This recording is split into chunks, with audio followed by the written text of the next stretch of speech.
I didn't sell out, son. I bought in. Keep that in mind.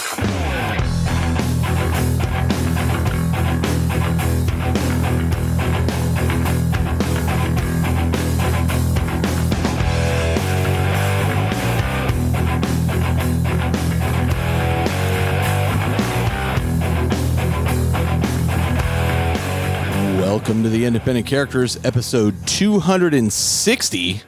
This is Carl. This is Josh. And this is Jody. Holy smokes. Jody. The prodigal son returns. Is it prodigal or been a prodigal? minute. I think it's prodigal. Whatever. Prodigal. He's a prodigy. Well, listen, I'm super glad we have Jody on here because the event that we're going to talk about that Jody ran was phenomenal. Absolutely phenomenal. Oh, absolutely. Yeah. Thank you so Hats much off. for running it, Jody. It was an absolute blast.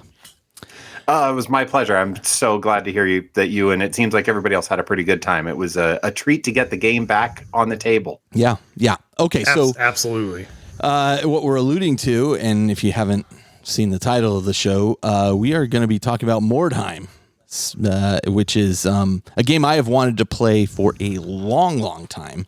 I went up to Endgame one day in Oakland, which is about an hour from here, to meet a Don and a couple other guys to play. And a guy up there was running a Mordheim campaign in custom built terrain and everything. And I was like, what is that they're doing? And from that moment forward, I was very interested in playing Mordheim, but they were ending their campaign and never did another one. So I finally got a chance to find out why I still hate dice games. You've been wanting to play for a long time, and this is a game that I certainly haven't, and I probably Jody as well have not played in a long time, but it's definitely an old love that we got to revisit. Well, I could see why. So before we get started into that, let's do a quick couple of announcements. This show is sponsored by Peter Dolan. Good old Peter. Oh, the best. And Jamie McKendry. Thank you guys so much for your support through Patreon. We really are, we say this every episode, but we really do appreciate it. And we say that because we mean it. So we're part of the Goonhammer Media Network. So you can check out media.goonhammer.com for more shows and information as well. And so we're doing Mordheim because we literally just played it. And this is kind of a departure for us. I mean, the show is entirely focused on Warhammer 40K, the universe of Warhammer 40K. So, books, Necromunda takes place in that universe. This is a bit of a departure for us. It's not often that I do this kind of thing, but it was such a great experience. I really wanted to share it. So that was the game's worth singing the praise of. I would agree. Should we leap into Elite Choice? Jody, you want to go first? I will do that.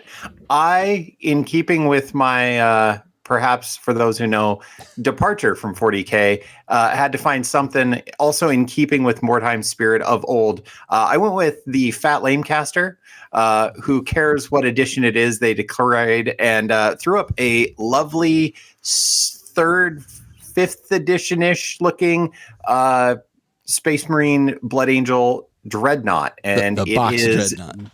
A box dread, decked out with beautiful decal work and the very bright ready orange classic color scheme on one of the pre-molded bases that we all loved and were a revelation at the time. So not only is it beautifully painted, also the gem work is the kind of classic 3-line look that a lot of folks learned how to paint gems as. It's a really lovely homage to that era, and a model I think that's still near and dear to a lot of people's hearts. So that's the one I went with. Without a doubt. I didn't notice the way the gems were painted until you pointed it out, but it is the old school method of painting gems. It looks pretty cool.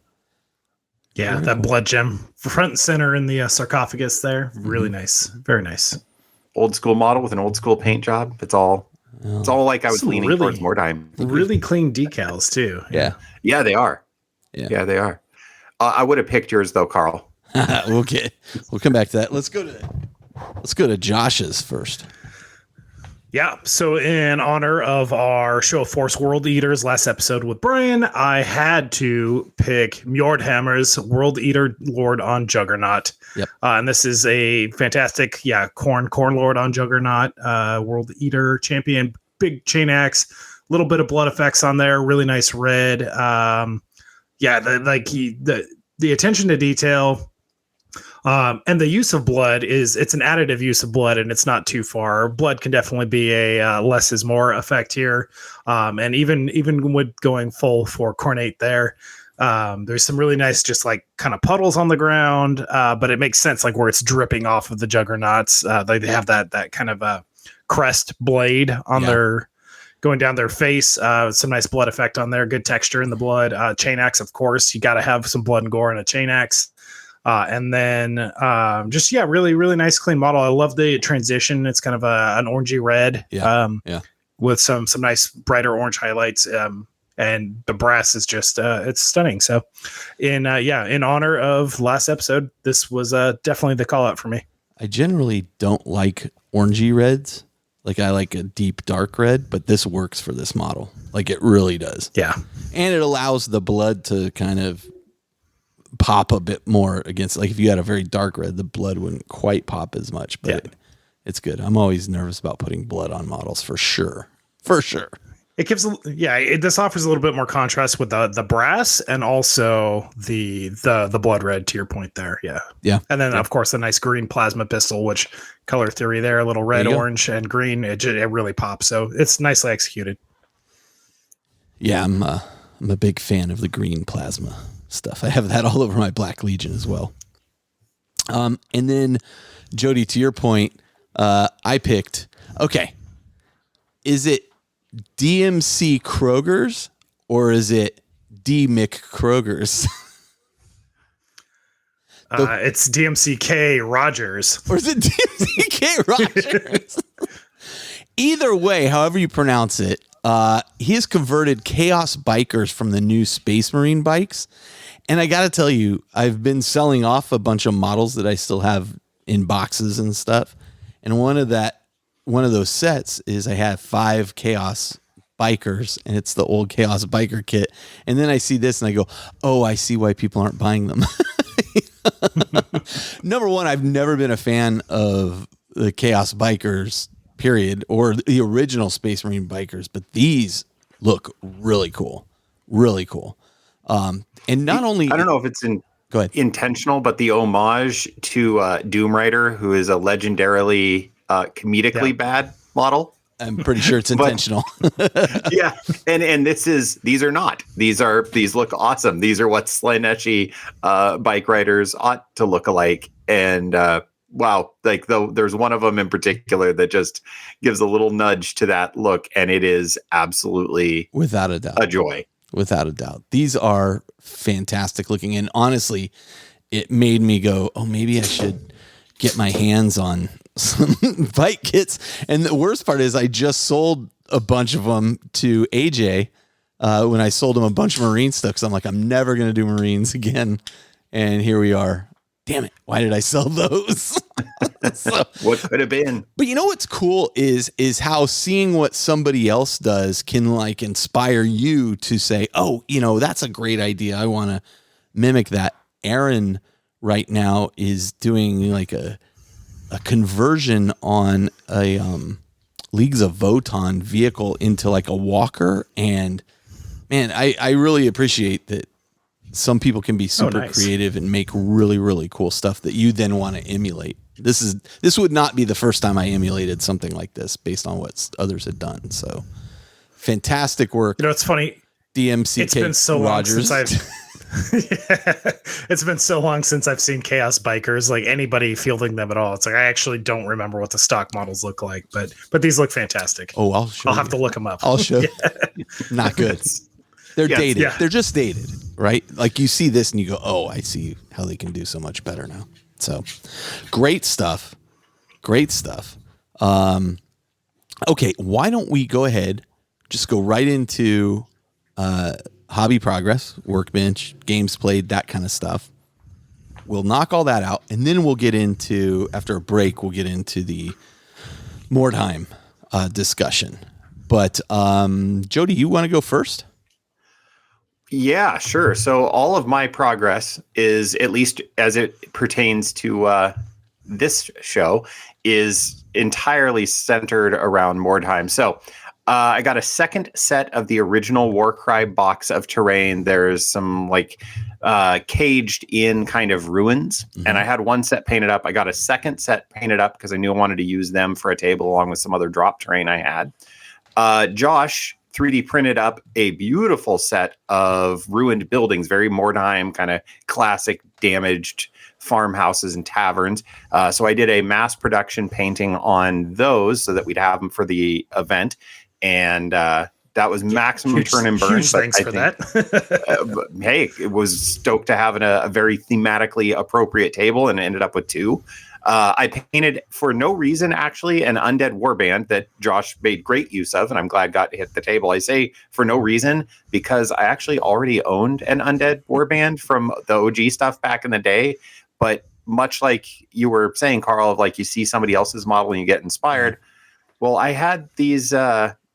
they're from Westphalia Miniatures. Okay. And they're Morkborg or Mjörkbjörg or whatever it's pronounced. I always thought it was Morkborg, but I guess with the umlauts over it.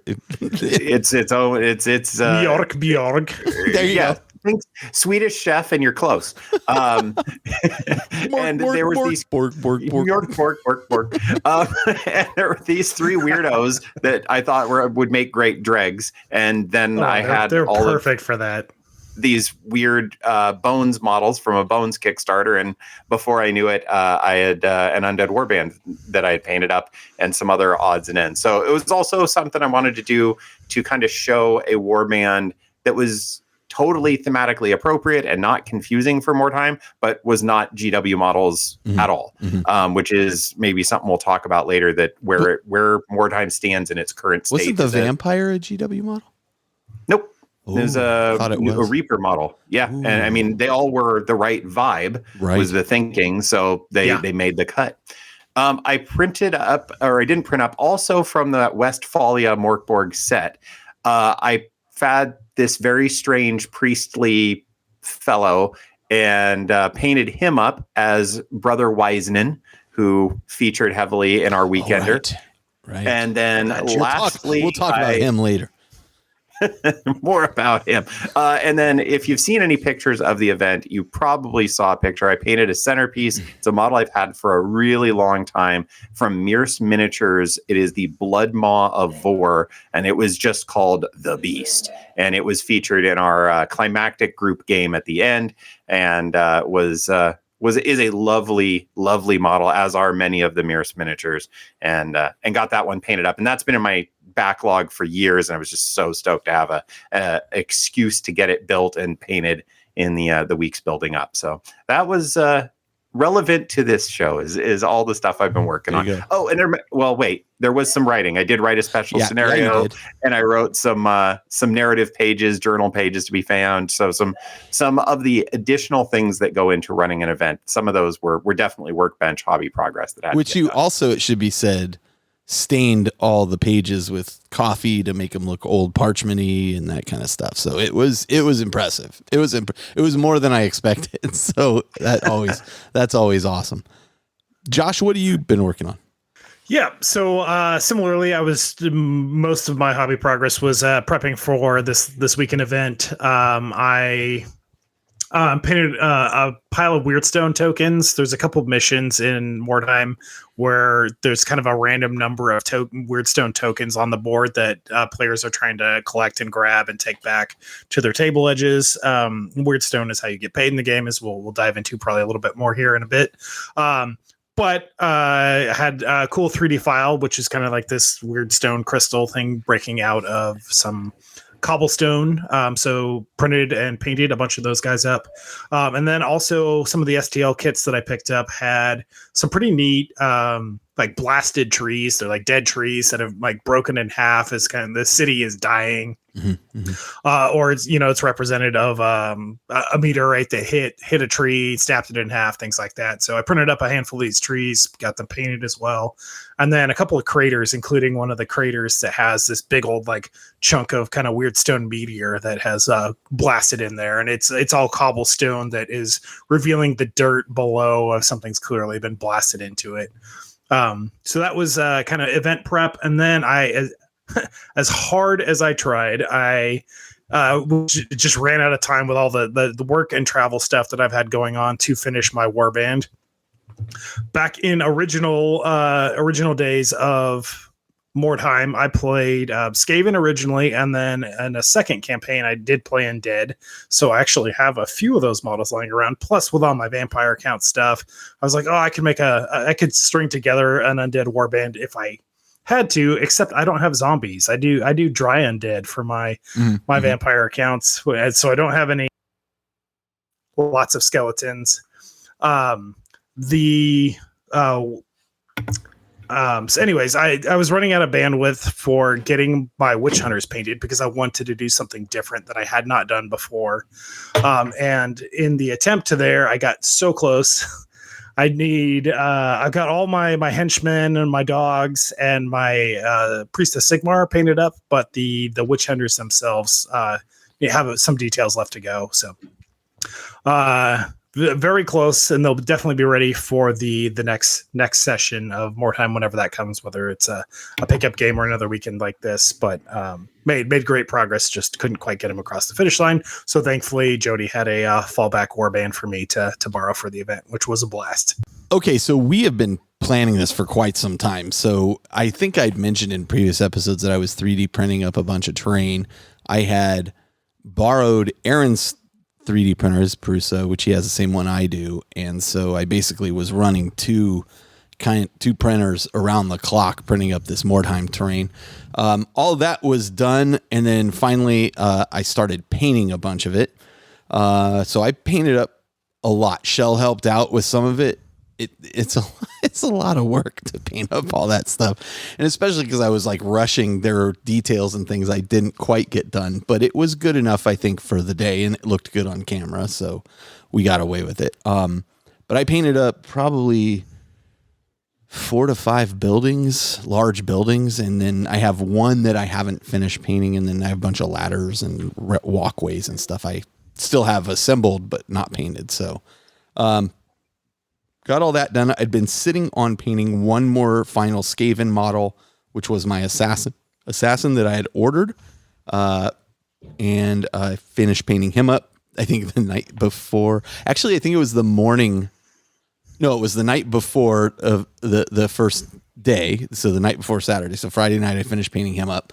Then cramming for the exam. Yeah, well, then after my first foray into Mordheim, finding out how badly I had created a list and how badly decimated my warband got, I had to reform my warband. But with some advice from you guys, I needed to paint up some more models. So that night I raced home after and started painting up 4 more Skaven, which I painted all those up, including a rat ogre. And the next morning finished painting them before I raced up back to Herrick Games for the second day. I did better my second day, but still rough. But makes me feel like I ran a real event. But at least I had there was somebody cram painting right up to the last minute. That's how you know it was a real event. Yeah. The other thing is, like, these are all Skaven from the Skaventide box set that I got at Adepticon. And the whole reason I took that was because I knew at some point I wanted to do Mordheim, and I could probably use these rats for Mordheim. However, now I'm maybe a third of the way through painting. What's their version of Combat Patrol? Spearhead. For Spearhead. So at some point, I'll probably just knock out the rest of it, but I'm in no hurry with that right now. This bruiser's sitting in a box in a closet. So I've got what I need out of it for Mordheim at the moment. Then I came home, and my entire game room has been a disaster because of the 3D printing and the painting and stuff getting just tossed on tables and yada, yada. So I cleaned the entire game room and then reorganized my entire paint desk, kind of cleared the mechanism there, which it was a complete disaster as well. So now I feel like it's in much better shape. My whole room is much cleaner, which reduces my stress level. And because Josh gave us warning that he was going to be a little bit late to the recording today, I was able to put the final details on my 2 Venom crawlers for my Black Legion list. So those are done. So I can now run my Demon Engine Black Legion list with Vashtor the Archifane, my converted Vashtor, kind of leading it. So I'm excited to finally have that done. As I was like, I've had kind of project ADD, so I've been like swapping between all these things and having them half done. And so as part of cleaning up and organizing, I told Shell, these are the next 2 models I'm going to finish. I'm not touching another thing. And I did those. Now I need to move on to the next set, which is probably going to be some Possess that I have. So I want to get those on the table as well. But all in all, like, we were all busting out a lot of hobby over the weeks leading up to this event. Let's talk games played, which is going to kind of feed into the Mordheim discussion, but we can talk about the games that we each went through. And I'll go ahead and actually, you know what? Let's have. I'll go ahead and start. Do we want to because mine's shorter. Go ahead. Want to do the Mordheim context before jumping into games? You know, it might be worth doing. Why don't we do that instead of talking games played right now? Because all of my games are Mordheim games, and looking at your guys, it looks like all of yours are too. Why also don't we talk about Mordheim, and then towards the end of the episode, we can talk about, as we're talking about the event and Jody's laying out what he organized for us, we can talk about each of our games. I think you're right. That's a better idea. So let's do this. Let's take a short break, and then we'll come back and we'll start talking about the foundations of Mordheim and what it all means. So we'll be right back.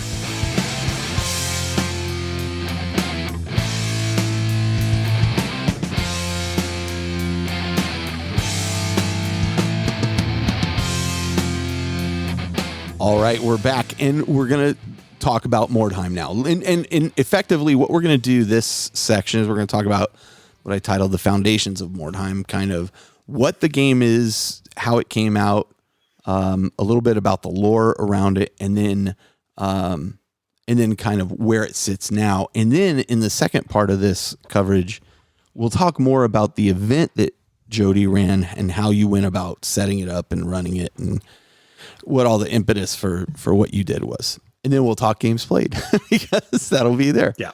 Perfect.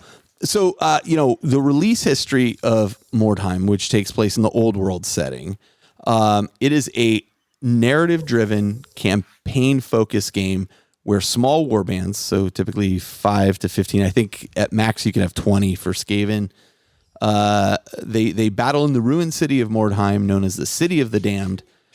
It's set in the Empire in the Warhammer Fantasy setting, and the game centers around the aftermath of the twin-tailed comet striking the city in the year 1999 IC, the Imperial calendar. And the impact of the comet like shattered everything, destroyed buildings, destroyed the city. And it was once a city of, like, it was held up as a peak city, as a center of learning and all of this, and pinnacle of civilization. There you go. When we'll get into that. So it's Necromunda released after this, I believe. No, Necromunda was prior to Mordheim. Necromunda was prior. Yeah, original Necromunda was before this. And I mean, you can go back to, there was a White Dwarf game that was just hive gangers and hive brats and stuff that conflict or confrontation. I can't remember the name. The neckbeards are coming in for me now, but no. And I think it's interesting. At some point we'll talk about it, that Mordheim definitely shows some decisions that were influenced not only by Warhammer Fantasy Battle of the time, but from Necromunda. Interesting. I really thought it went the other direction. So, but I think if you look at it, they're kind of two sides of the same coin in a sense. They're skirmish games set in a GW universe. This one just happens to be the fantasy universe. Densely packed terrain. Post-apocalypse, terrible life. Yeah. Warfare, skirmish. Yeah. So you, much like Necromunda, you're managing a warband that as you play, they begin to level up and get new abilities and they grow. And the system really emphasizes kind of character development and campaign progression over balance. like it's interesting that I saw Adon make some comments about, oh, Mordheim, I've played a bunch of those, and I'm like, but you hate Necromunda, like, and I ran into exactly what Adon ran into in the Necromunda campaign that we were playing, where I just got like wiped out to the point where it's like, I have to start over and everybody else has progressed. So I found it interesting that Adon clicks more with this than he does with Necromunda. Mordheim was first released in 1999. There has only ever been one official edition of it. It was a big box set that came out. The original rule book supported a series of expansions, and there was a magazine fanzine, well, is an official fanzine, Town Crier, which was dedicated to the game. And later on, it was kind of in the Specialist Games website for a little bit before that was all pulled down.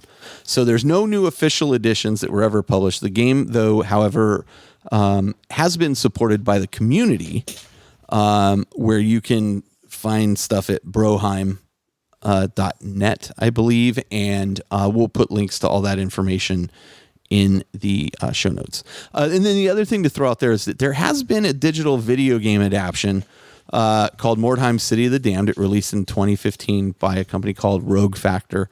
I have the game.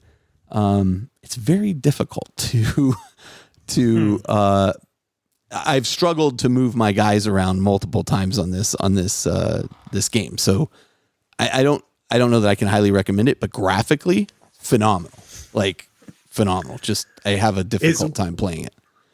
Is it a turn-based game? Yep. Just out of curiosity. Yeah, it's all turn-based. What kind of similar but is it doesn't use like the D6 format. It uses like percentiles, and then you move into there's like a ton of rules they added to make it a video game. But it is turn-based, and you move each of your guys and then attack, and same, just like you take the turn orders just like you do in the game. Yeah.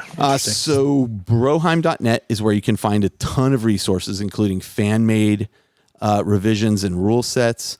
And they even list like tons of different warbands, and they give them kind of categories where you have warbands that are tested and true and the originals, and then you have ones that the community has tested and they feel like these are very balanced, and you have some that are like these are kind of in the testing phase and maybe aren't necessarily balanced, and some that are like these are just out of balance. So I'm going to throw a big asterisk on that one. Yeah. Around balanced, because once you leave, and even in the core original rule book that has a pretty limited selection of warbands, you have mercenaries, sisters, possessed, rats, and that's kind of it. I mean, there's a undead, and that's undead and witch hunters. Yeah, and witch hunters, which are another flavor of dude. Those are relatively balanced against one another. I tell you what, as soon as you leave those warbands, even going into the Town Crier released warbands, which famously has the Carnival of Chaos, which is a Nurgle infested like traveling carnival that is spun off lots of people's creativity. But you had orcs and goblins, and you had dwarf treasure hunters. Yeah, those are wildly out of balance. Okay. Like they are not. So the term balance here is with a grain of salt. You mentioned with a salt lick of salt. It is just really want to caution people that there's been some community adopted things that are featured in Broheim about rules agreements that have happened through kind of GW Direct back in the day during this is, for those who know, was part of the Fnatic era. In which Blood Bowl was really carried by the community. And this was in the early 2000s. And there were mail order direct armies and warbands you could get, and Blood Bowl teams, and Battlefleet Gothic was supported in this way. But a lot of what was produced there was just produced purely on like creative vibes. And it was not well play tested, even by the GW asterisk of things do get play tested. Certainly now, exponentially more than they used to. We've been in the playtesting group. We see how fast that cycle is. Right. And that's still, compared to what was going on in the early 2000s, is a whole different animal. I mean, these are, I have relatively reliable sources that were there at the time that were like, no, they just wrote them up and said, this sounds cool and sent it out. Yeah. And it plays that way. Like Sky when we were playing was like, he was asking me like, oh, what about the dwarves? And I was telling him what the rules are for the dwarves. And he was like, so whoever wrote the dwarf list was a real dwarf fan. I was like, yeah, they're not like, they just wreck face. Like it's not competitive. Right. So a giant asterisk on if you are looking for a balanced game, stick to just the core rulebook and you'll get some amount of balance. Interesting. If you want shadow hunters and dwarven miners and things, just know that you might need to do some adjusting to have a satisfactory experience. But that adjusting, as we'll talk about, is part of what kept the community coming back. Yeah. All right. Okay. Let's talk a little bit about the narrative. We touched on it briefly. Jody, do you want to kind of explain a little bit why is it set in this location and what's the whole point of people going to this ruin? Yeah, so the when is almost more important than the why with Mordheim. So you mentioned the imperial calendar of 1999, and the game itself was released in our calendar, I saw that. 1999. Yeah. So it's a doomsday game. So those listeners who are alive in 1999 and aware of things, were aware of Y2K and the end of all things. And there were all these great theories. And that's when the aliens were coming or the Mayan calendar was going to end or whatever.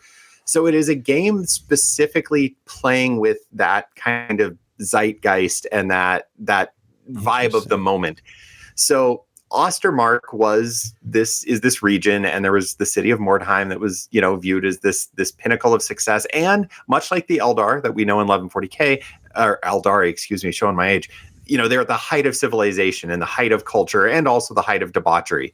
And as you do, as one does. And this comet starts showing up, and naturally a lot of folks are like, it is a sign, it's a twin-tailed comet, it is the sign of the emperor, and everybody party, and the city goes into grand revelry. There's of course doomsayers, nobody listens to them, what do they know? And more people come to the city too at that point. Oh yeah, like they flock to the city. Yeah, to see this growing. Yeah, it's getting better and better. And until lo and behold, the comet lands. Whammy. And that's the noise. And on the last night of the year, what would be the comic book one? Kashoom. Yeah. So the comet strikes the heart of the city. Boom. Obliterating and leaving a massive crater in the center. Yeah. And the shards of mysterious green-black stone known as Wyrdstone. And if you know, Age of Sigmar and Warhammer lore, sure sounds a lot like Warpstone, are scattered now all over town. And these are incredibly valuable. They can be used for all sorts of arcane practices, enhancing magical abilities. They, of course, cause mutation, but, we don't worry about that. Certainly the powers of chaos and the Skaven are deeply interested. And if you can find the right buyer as a mercenary group, you come in, you get that, you've got your buyer, you sell the stuff, it's worth a pretty coin. So mercenary groups descend on these ruins and begin picking through the debris of the city to find these chunks of Wyrdstone. Got it. And thus that is the game and the narrative. Later, as the narrative unfolds, it becomes known that in the crater, supposedly, is Be'lakor. Oh, really? There is a fiend in the pit. And one of the things, I was very sad because Ed asked when we were playing the event, hey, can I send my possessed warband? You can go visit the pit as an alternate rule. Right. It's a great table. Right. And sometimes it's bad. Like you don't come back if you send your heroes to the pit, they just are gone. But also they can get gifts or, all kinds of great things if you roll well enough. So Carl, don't send your people to the pit because you have to roll well. We know that. But this central pit is a central location in the story. It's also central to the narrative.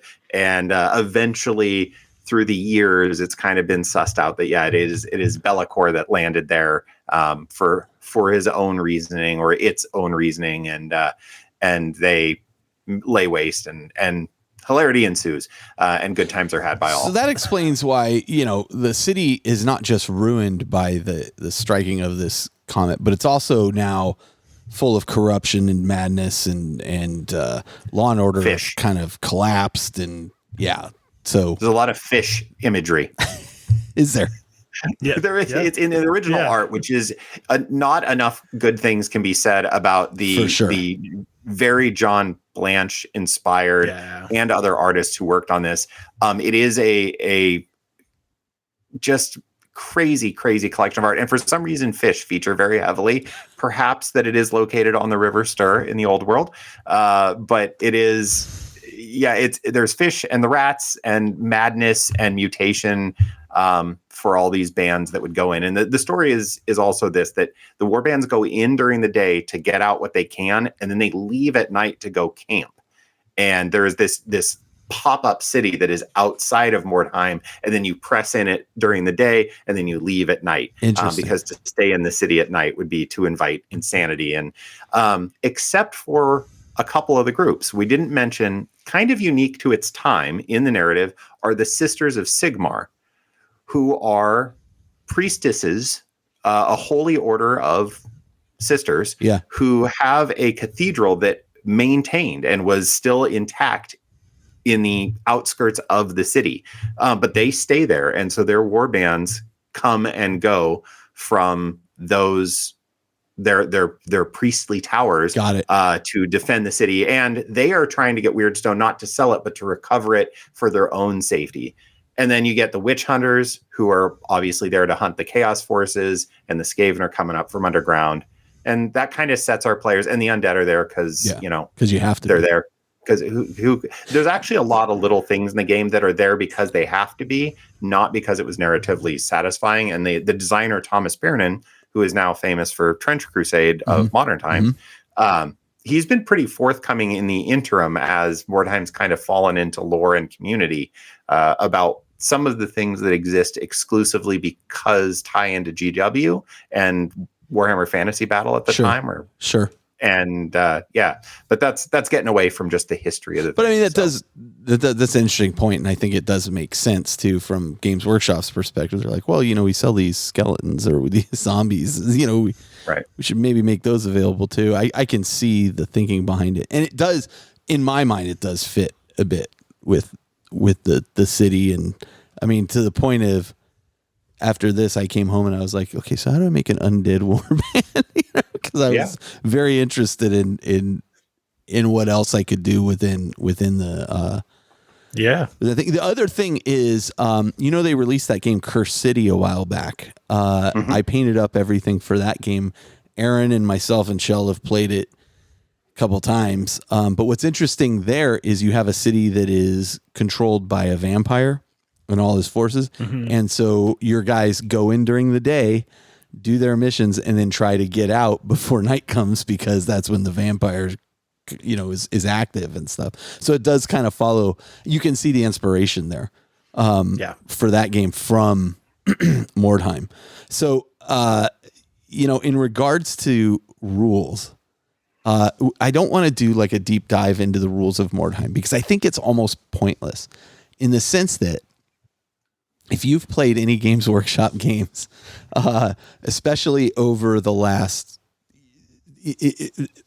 prior to 8th edition of Warhammer 40,000, if you're playing Old World now, these are going to feel incredibly familiar for a lot of ways. Hey, my weapon skill's 4 and your weapon skill's 4. What do I need to hit a 4? My strength is 4 and your toughness is 4. What do I need to 4? So the fundamentals of the game are there. If you have played any Games Workshop game, I said this about Adeptus Titanicus too, Josh, where it was like, once I saw it demoed, I was like, oh, after a turn, got it, right? Like the mechanics of it felt very, very familiar. So for once, I read everything before coming to an event, as I've learned my lesson. There were no videos to watch, Josh, but I did read the rules, and I knew as I read through them, I'm like, well, there's a lot of little, like, kind of one-off little things here. that, you can run, and running is double your movement, but you can't run if you're within 8 inches of somebody else. It's like, so you had to, there were a lot of little tiny things that will catch you, but in general, that's a callback to Warhammer Fantasy battles where you couldn't march if you're within close range of enemy models, which I never played. So even that, but even that's a little tie-in to, if you're familiar with other Games Workshop fantasy games, especially. And I think the guys that were playing Old World, that were playing in this event, and the guys that had familiarity with Old World or had played Mordheim before, clearly, but like, even if they hadn't played Mordheim, but they had played Old World or other GW games, like closer to this mechanic, like they had clearly an advantage. Like they're like, oh, I see how like this plays into this, right? So certain strategies, like I saw some of my opponents use certain strategies. I was like, oh, as it unfolded, I was like, you had this locked down. Like you knew this was going to be this, and this guy was going to be able to support this. Whereas for me, I'm just like, I don't know what I'm doing. I do know I can roll these dice terribly, but so anyway, my point there is that like it's a D6 base mechanic. The stats are going to be exactly what you expect. Going back editions, like there's an initiative on each model. So in close combat, after charging units attack first, and then in close combat, it goes based on who has the higher initiative, and then you fight your way down from that. I think it's worth noting, let's talk about initiative real quick, because if you've only played newer GW games, I've joked years ago in playing Blood Bowl that this game's easy. Just roll 6s, which in modern GW games is generally true. Yeah. Just roll high and everything will work out. Everything will work out. Initiative tests in this, if you aren't familiar with these older kind of versions of the rules, is you want to roll under. And there's a few other things like a leadership test you want to roll under. And one of the things I think that's worth highlighting of Mordheim's rules is that when you get to a movement question, I don't know who said it, and I really want to give them credit, but somebody in the internet universe said, if you want to know how complex a game's rule system is in terms of just like beer and pretzels, simplicity to really simulationist, crunchy game mechanics, look up the rules for climbing, jumping, and swimming. Mm-hmm. And this is true of like role-playing games and tabletop war games. If there are pages and pages and pages of rules on how to swim or jump or climb, and Mordheim is interesting in that there are many pages of rules on, or multiple, more than one page on climbing and jumping and diving charges and jumping off things. And because it's a game that's taking place on very vertical, climby terrain with gantries, that's what it's supposed to be played as. However, once you get used to it, it's what's the answer to all of those tests? Do I need to make a test here? Yes, make an initiative test. Just roll your initiative or less. Yeah. And it's always the answer. So even though there's a lot there. If it's not an initiative, it's leadership. Yeah. And it's like, and if it's not that, then it's this, or you're doing the weapon skill, strength, toughness thing that is, as you were saying, just ubiquitous to Warhammer games. So there are some, if you've only played like really modern in the last, decade of GW games, this might actually look a little different than you're used to, but it's actually, and I think it is a little different from Necromunda in that regard of the rules tend to be pretty darn consistent internally. I would agree with that. 100%. Yeah. And you know what's interesting? Stripped down. What's interesting here is, many years ago we did an episode on Battlefleet Gothic, and everybody talked about how great Battlefleet Gothic was. And then I played it, and I was like, man, you guys have some rose-tinted glasses. Like the mechanics on this thing are dated and don't really work well. I think these still hold up really well. Like the Necromunda. And I think it's why the game is popular still with a certain style of gamer. And for sure. We'll talk about that because there's a reason that it's still popular, and there is a particular type of gamer, of which I like to think I am one, for whom this particular experience that Mordheim offers is enjoyable. Yeah. One last thing, you touched on it, Carl, and it's here in our notes, so I don't want to let it go by. There is an injury and experience system for advancement with your people, both your henchmen and your heroes, which is also a unique to this game state. So the injury system is relatively forgiving for most people. So let's talk about that a little bit, because very much like Necromunda, which we'll reference a number of times here as well, just because a model runs out of wounds and is removed from action from the board does not mean that model is dead. It doesn't mean your unit or your character, or I guess model's the right answer, is killed. It's not until after the game when you start doing the rolls to see, okay, they got taken out of action. Now I have to roll on this table based on whether they were a henchman or a leader type. What occurs to them? It's much less likely, I think, for the leaders to die outright than it is the henchmen. But everything is a bit forgiving until you roll like me. I rolled snake eyes on one of my dregs. He definitely died. Yeah, that would be cool if it was just a minor character like that. For me, it was my leaders, my heroes, everybody would die. But there's everything from the character is dead to the character fully recovers, which is actually a pretty big swath of it, to they've taken some kind of permanent injury, which now impacts them. Like my sorcerer getting stat penalty. Yeah. My sorcerer got so brain damaged, he was stupid. And so now I have a stupid sorcerer, and every time I want to do something with him, I have to make what kind of test? It's not initiative. A leadership test. Guess who failed a lot of leadership tests? So Skaven notoriously great at leadership. So my sorcerer just stood there, drooling for most of the game, and to the point where Ed goes, "You might want to think about getting a new sorcerer." Yeah, you think it? Statistically unlikely. So I mean, you could lose an arm, you could lose an eye, all those kinds of things happen. I think that's one of the cool things about the game, though, is like that after action thing that you're rolling is really, really fun. It was great. Ed, in one of his first games, he had a mutant with an extra arm, and then he got you could lose an arm injury. So that was a very and that's what's great about these tables is you end up with those oh no, I've paid all these gold coins to recruit this mutant with an extra arm. So he's got 2 swords and a spear or whatever. And that's what he's doing. And he's about to lose one of his arms that I paid for it. Oh, let's roll. Oh yeah. Okay, cool. He's just going to miss next game, but he gets to keep the arm. And, those kind of stories come out of these games, much like Necromunda, that you can have those, and good stuff can happen. Your guy can get taken out. And then if you roll well enough, you didn't experience this, Carl, but you learn from it. Roll well enough on that table, your guy gets better, and he causes fear because he's so scarred up that everybody's like, oh, that's the guy who survived through the pits, and all of that kind of stuff can happen. That's I had just really a zombie. Fun.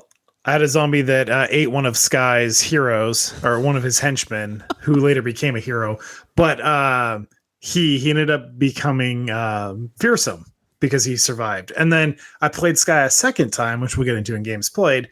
But a zombie ate the same guy again, who is now immune to fear because he caused fear, but he got it like a gaping chest wound. So then he was -1 toughness, but caused fear. So all these injuries compound to help tell a story and build character of the models themselves, and they all kind of take on a personality as games progress in the campaign. Yeah, continues, very much. Which is a really, really cool part of the system.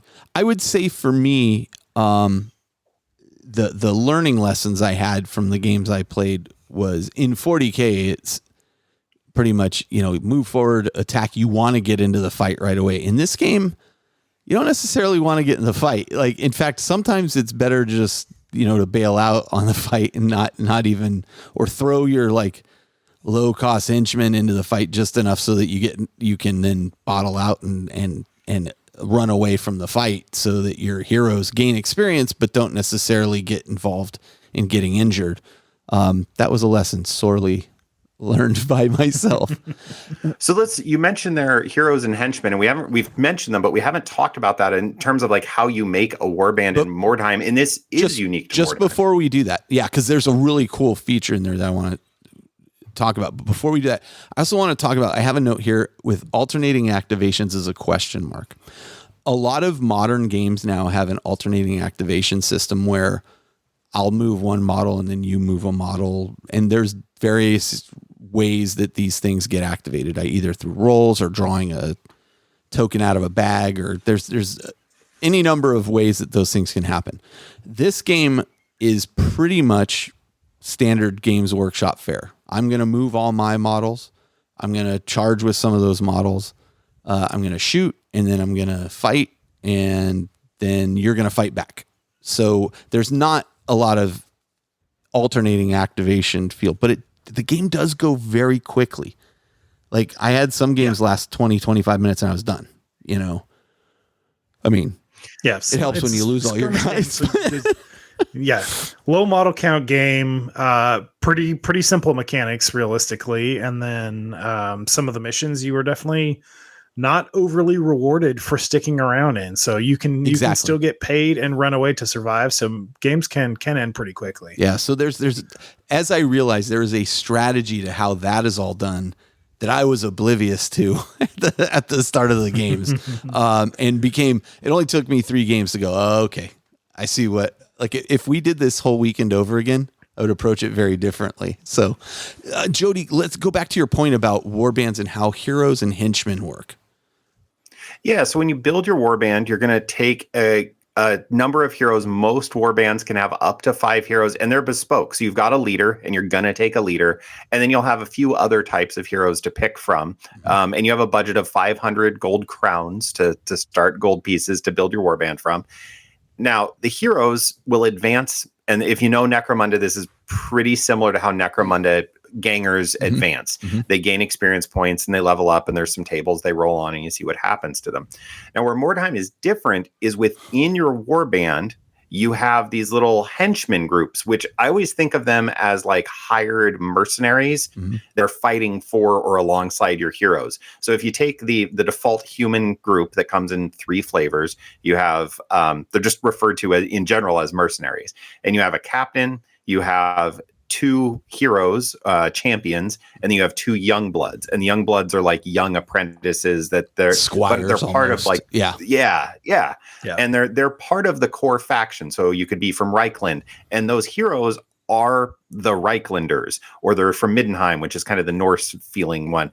And those heroes will have rules that very much make them represent that area: extra strength, extra leadership, extra money, whatever it may be from where they're from. Now, the henchmen groups for most warbands are then grouped up, and they're underlings, and they advance pretty quickly, but the advancements they get are a little more confined in terms of usually they're just going to get stat bonuses, and they're all equipped exactly the same. They fight, the same, because they have to all have the same equipment. And when you go to recruit more of them, so if I've got a group of 3 of these mercenary archers in my band, these henchmen archers, and after the battle, I have a 1 in 3 chance that they just die if they were taken out of action. So if one of my archers gets taken out, I roll a d6 on 1 or 2, that guy doesn't come back, and I got to go hire another one if I want more of them. Or if the whole group is wiped out, well, that's it. The interesting piece is this difference of how they advance. It really does start feeling where your heroes gain skills and special abilities, and they can parry blades, and they can use new interesting weapons. And the henchmen groups just become better at whatever they're designed to do. So again, for the mercenary groups, if your archers just keep becoming better and better archers. Even if they get like attack bonuses, they're not going to shoot more. But man, charging them is now a terrible prospect because they fight really well. Or, your swordsmen get better at whatever, and they become a little more specialized at whatever they're there to do. And then when in the post game, because we were mentioning a little bit about like there's post game stuff, once they start leveling up to a point, it can be difficult to hire them. Sometimes you can't find a like really leveled up, the ghouls. So you say you have some really kick butt ghouls in your undead warband.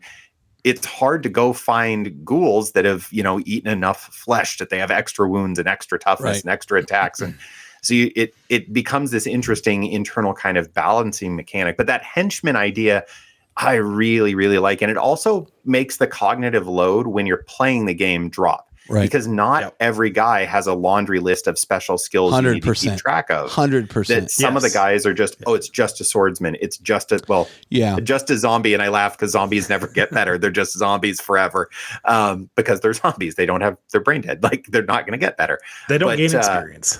They don't gain experience. So racist, Jody. There. Well, hey, they're free. So yeah, the warband design is unique. I haven't ever seen another game that really does this, where you have a group of heroes and they really do specialize and gain skills and special abilities. But then the henchman group is its own separate thing, and they build up the rank and file, and they're just there to fight. So like you were saying, in terms of tabletop strategy, they also play a really interesting role of, even though they're more likely to die permanently, they're really interesting to throw in there tactically. To bring this back to 40K, this is something that I would love to see in Crusade, where you have your heroes and they are gaining skills or stats or whatever, but everybody else in there, the only way henchmen get experience is if you have a single henchman member of that group survive, they get an experience. They're not getting experience for killing stuff. They're not getting experience for doing like mission your Space things. Marine squad doesn't gain anything unless They just gain their experience track is you participated, you survived, you get an experience, and it's one out of the entire group. It's very simple. The mental load is non-existent there, which makes it very simple. So I'd love to see that. Like tie that system into 40K as far as Crusade goes. Jody, bringing up the henchman component of this again, it is such an interesting mechanic. I came to the game with my skirmish experience being primarily in GW world Necromunda. And so as I was initially building my band, I was like, well, I guess I have to take individual, henchmen. And then I remember you saying, remember all your henchmen are equipped the same. And I was like, what is he talking about? And then we were chatting online and I said, oh, suddenly like I got it. Like, now that's not to say I can't separate my henchmen into two separate groups and have two separate groups. But again, if one of those groups is wiped out entirely, now I got to go buy up the whole group again. And if it's wiped out entirely, I lose all of its advantages that it ever gained. Yeah. All their more experience and importantly, advancements are lost. Yeah.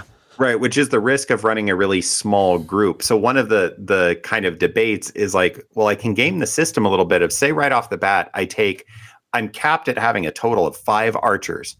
So I take 3 archers and I keep them all separate. And when they level up, I get to see what each one of them gets. And then I can build up that group. Because the problem is when they're one henchman, if that henchman dies, they're a group by themselves. That's an interesting point. That's a very interesting point. They can't be recruited because they're gone.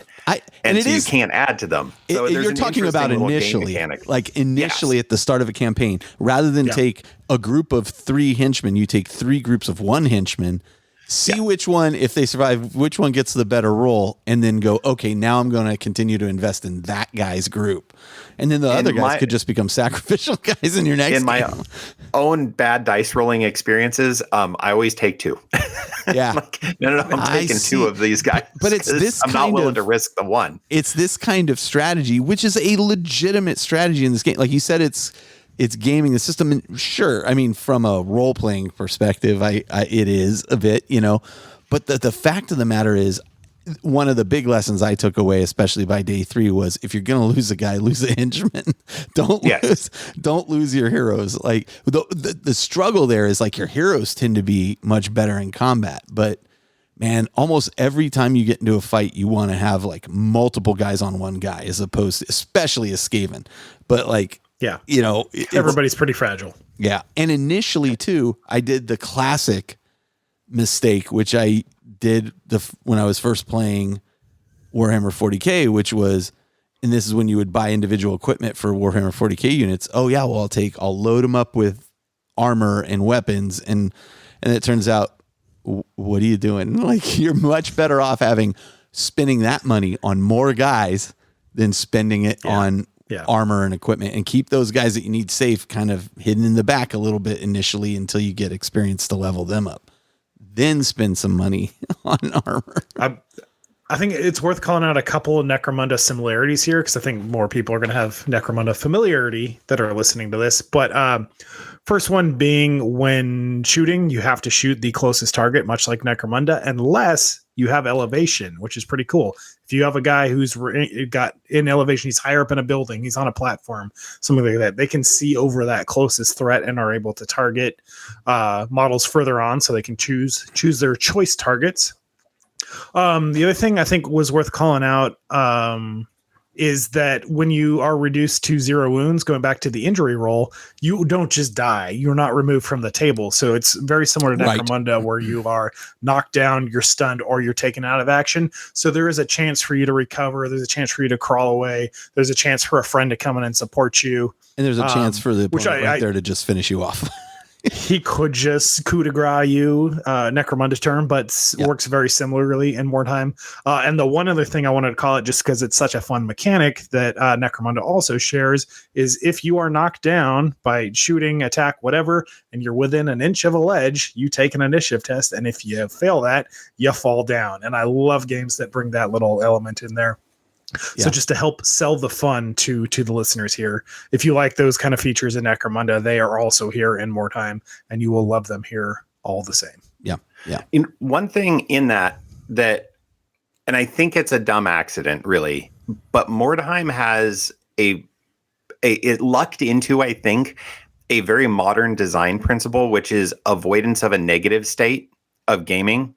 So and this isn't to dunk on Necromunda, because Necromunda provides its own wild, zany, fun experience. It just does it in a different way. But it's not uncommon in Necromunda to go, okay, well, this happened, so now we're going to roll this dice, and then we're going to roll this dice, and then that special rule, and we're going to roll that dice, we're going to roll this dice. Okay, never mind, nothing happened. Let's move on. Right. That's really uncommon in Mordheim, partly because almost nobody has armor, partly because only less than half your warband has special rules to go, but what about?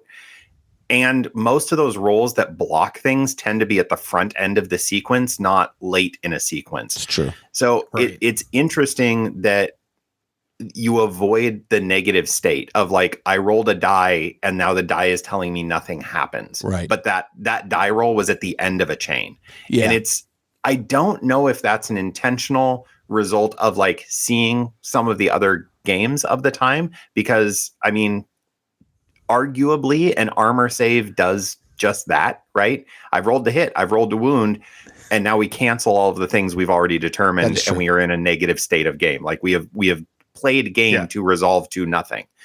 And you called out Battlefield Gothic a minute ago, which is the ultimate game of roll a dice to roll a dice to roll a dice to see if rolling any of those dice mattered. Yeah. And that was like same time frame, which is really interesting that this game design philosophy is such a departure from Battlefield Gothic in that point. I find some of that to be the case with Blood Bowl. Sure. And that's one of the, like, it takes so long to resolve something in Blood Bowl for me that I lose interest. Whereas Blitz Bowl is like so much faster. You know, you're just like, oh, okay, so that I can grasp a little bit better. And that's just me. That's like a great example. Well, I really want to like Blood Bowl. Like so many people love that game, and I'm like, gosh, I really wish I liked that game, but I just don't. It's a great video game. That's what I've heard. Blood Bowl is.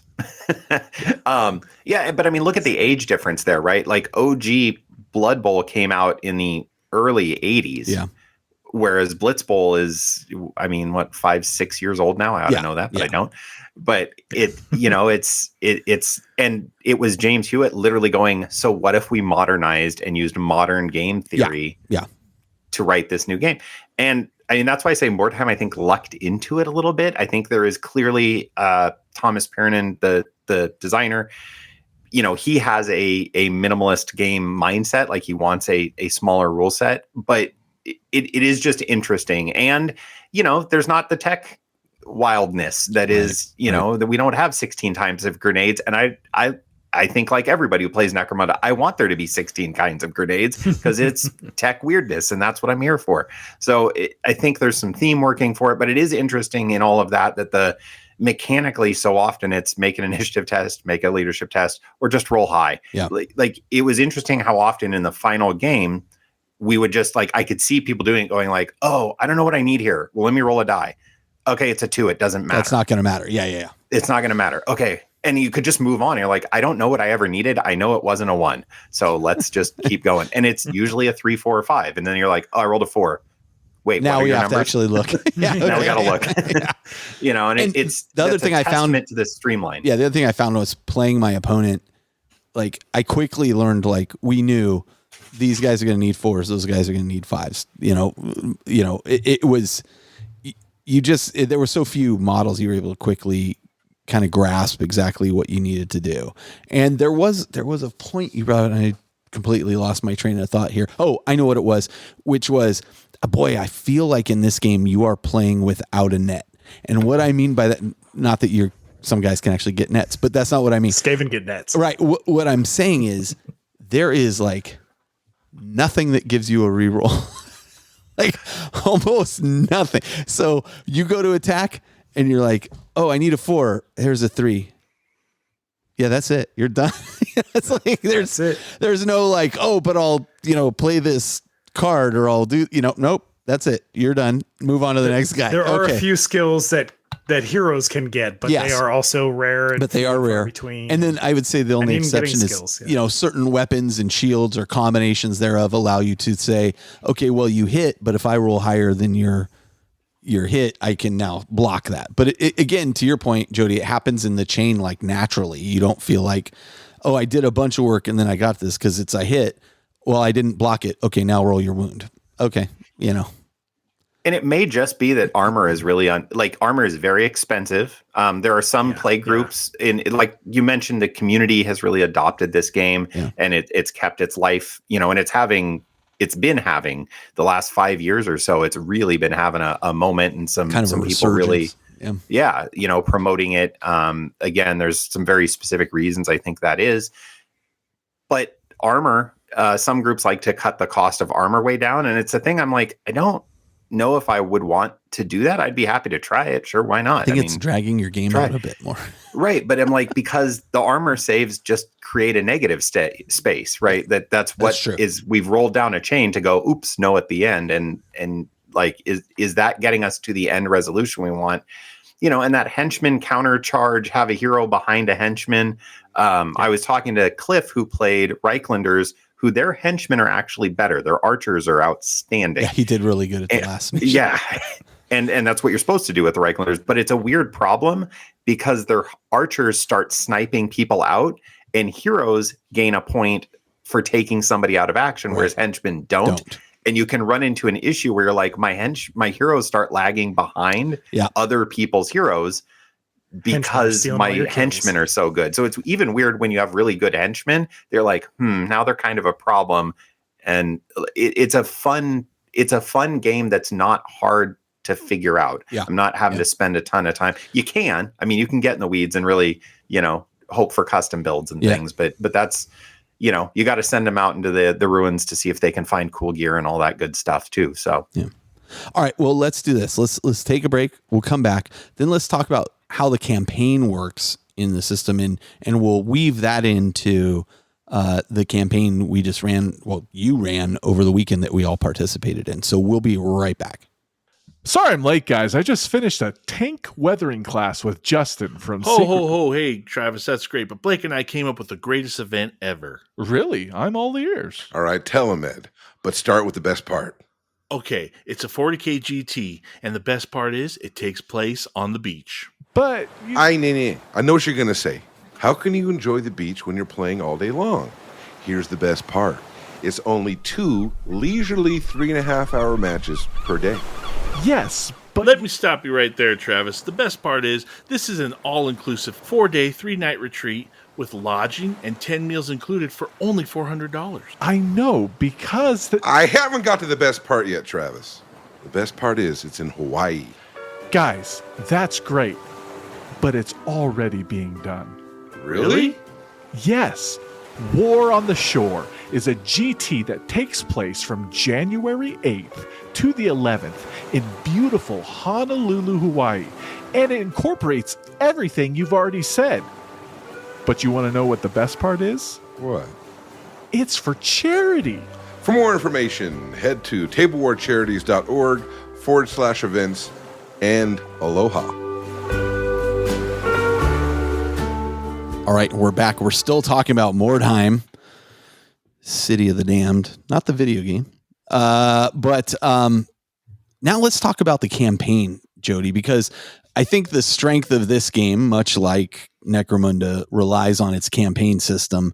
I mean, you can play like a one-off skirmish game, but you're really missing out on a huge portion of what the game is about when that's all you do. we did, rather than our last attempt at a campaign of Necromunda that Josh was running, that died out because we're all adults and we have busy lives and things change. Instead, I don't remember who it was had the brilliant idea of, let's just do 2 dedicated days up at the game store at Sky's Game Store, just hammer out as many games as we can and see where that leaves us. And that seemed to work really well, especially when we planned it so far in advance, everybody could take that time and mark it on their calendar. So I think that's the way to go with these kinds of things. Depending on the group, to run campaigns going forward now for our group, at least. Yeah. And I think, if you have a FLGS in your area where there is a regular group of people showing up on a regular schedule, you can do the weekly grind and you're going to have a lot of fun with that. For our particular area, we're geographically spread out enough that that's just not viable. Also, my roots way back in my old gaming days, not too long ago, you had Anthony from the Gothamos Gaming Group. Those are my OG buddies. And we have always done let's do a weekender. And I mean, even in our early days of playing 40K and Mordheim, was that group, we would do that same sort of thing. I'm just like, hey, who's free this weekend? Let's do something, let's just tell a 3-game story or something or whatever it may have been. So that's been my leaning with war games is the just turn and burn the thing, get in, figure out how much time people can dedicate. And if you can give, it worked really well for us. Earn up enough honeydew coupons, you go just disappear for a weekend and get your game on and then regale each other with tales of stupidity. Yeah. So let's talk about prepping for the campaign. And this was something I was going to touch on at the end of the last segment, but I decided to wait till now, which is terrain building and warband painting and terrain painting. Fortunately, we live in a world where we all have access to, most of us have access to 3D printers, and we printed out there's just some amazing files out there. In particular, the Hexengard stuff that we were printing out is just fantastic stuff. I'll put a link to that stuff because it's almost, I think it's purposely designed actually for Mordheim. It's just fantastic. And one of the things that I think held this game back initially is terrain is so incredibly important in this game. Line of sight blocking, verticality that you talked about, Josh, because you're going up and down things. You're going across gantries between buildings, ruined buildings. Everything needs to be ruined to be in the flavor of the game. And building that kind of stuff from scratch is a ton of work. 3D printing it just takes a bunch of time, but it does it on its own. So I think that's kind of one of the things that may have held the game back initially, was just getting the manufacturing of that kind of terrain just wasn't there. So now it is. The original release of the game, I think it's worth calling out there, it did come with vertical terrain, but it was cardstock terrain that then had plastic kind of spines to help reinforce it and be able to support models. But even upon original release, this was way before terrain kits were nearly as prevalent as they are today. But there was kind of a cardstock option, but now again with MDF, 3D printers, plastic kits of other companies, non-GW companies in the fantasy lines, there are some amazing, much more accessible. So that was what we did. Much like Necromunda, you want a very densely packed table, and verticality, while not required, is definitely going to add a lot of that kind of dynamic gameplay. For sure. So that's kind of the route we went. We kind of shared the load amongst several people, printed up tons of stuff. Jody had a bunch of stuff already. Matt had stuff Jody borrowed. So we were able to piece together 4 boards at a time. Yeah, we could have done more. Frankly, I was holding back a little bit on the cathedral stuff just because then I knew we had it at the end. And that was part of the planning for the campaign is doing a quick inventory check. So one of the things I had to consider was how much terrain did I have available? And I knew I had my cathedral set. Between Matt and I, we had more than enough to put together cathedral. I knew the war cry terrain with a lot of drop terrain because I've been doing a lot of role playing. So I had a lot of those kind of small pieces for drop terrain. I knew I had that. Josh and you and Carl and Cliff had all got your 3D printers up and running. So I knew I would have that. So I knew I'd have 3 tables that I could reliably put together that were going to be, again, just as you said, Josh, terrain dense, right? You got to have the volume of pieces. And once that happened, what ended up being the bonus was honestly, Carl, you and Cliff's table coming together and being so awesome. That was great because then we had 2 very kind of classic looking Mordheim tables. But man, in that preparation, that's one of the things is, when are we going to do it? And then do you just have the raw pieces available? One thing I did create that I think is probably worth calling out now about terrain that is not difficult, it takes a little time, is risers. Yes.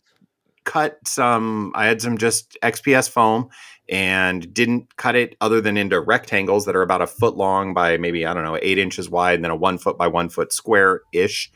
And using a ballpoint pen and an X-Acto knife, just drew a cobblestone pattern or a brick pattern on the edges of it and a little bit on the top. So it looks like a cobblestone stack. And then you could just stack 2 of those together or 3 of those together. And I know this from playing it back when the game first released, because I had my game group played the heck out of this when it first released, that even that of just lifting up some buildings an inch off the table, and even though fighters can move up that inch and across those without too much hindrance, that what that does to line of sight and the effect on the game is massive. And it really accentuates that verticality. It's an evening project. I mean, really the only difficult, and I use that term pretty lightly, term on making the risers is the time spent drawing in the bricks on it.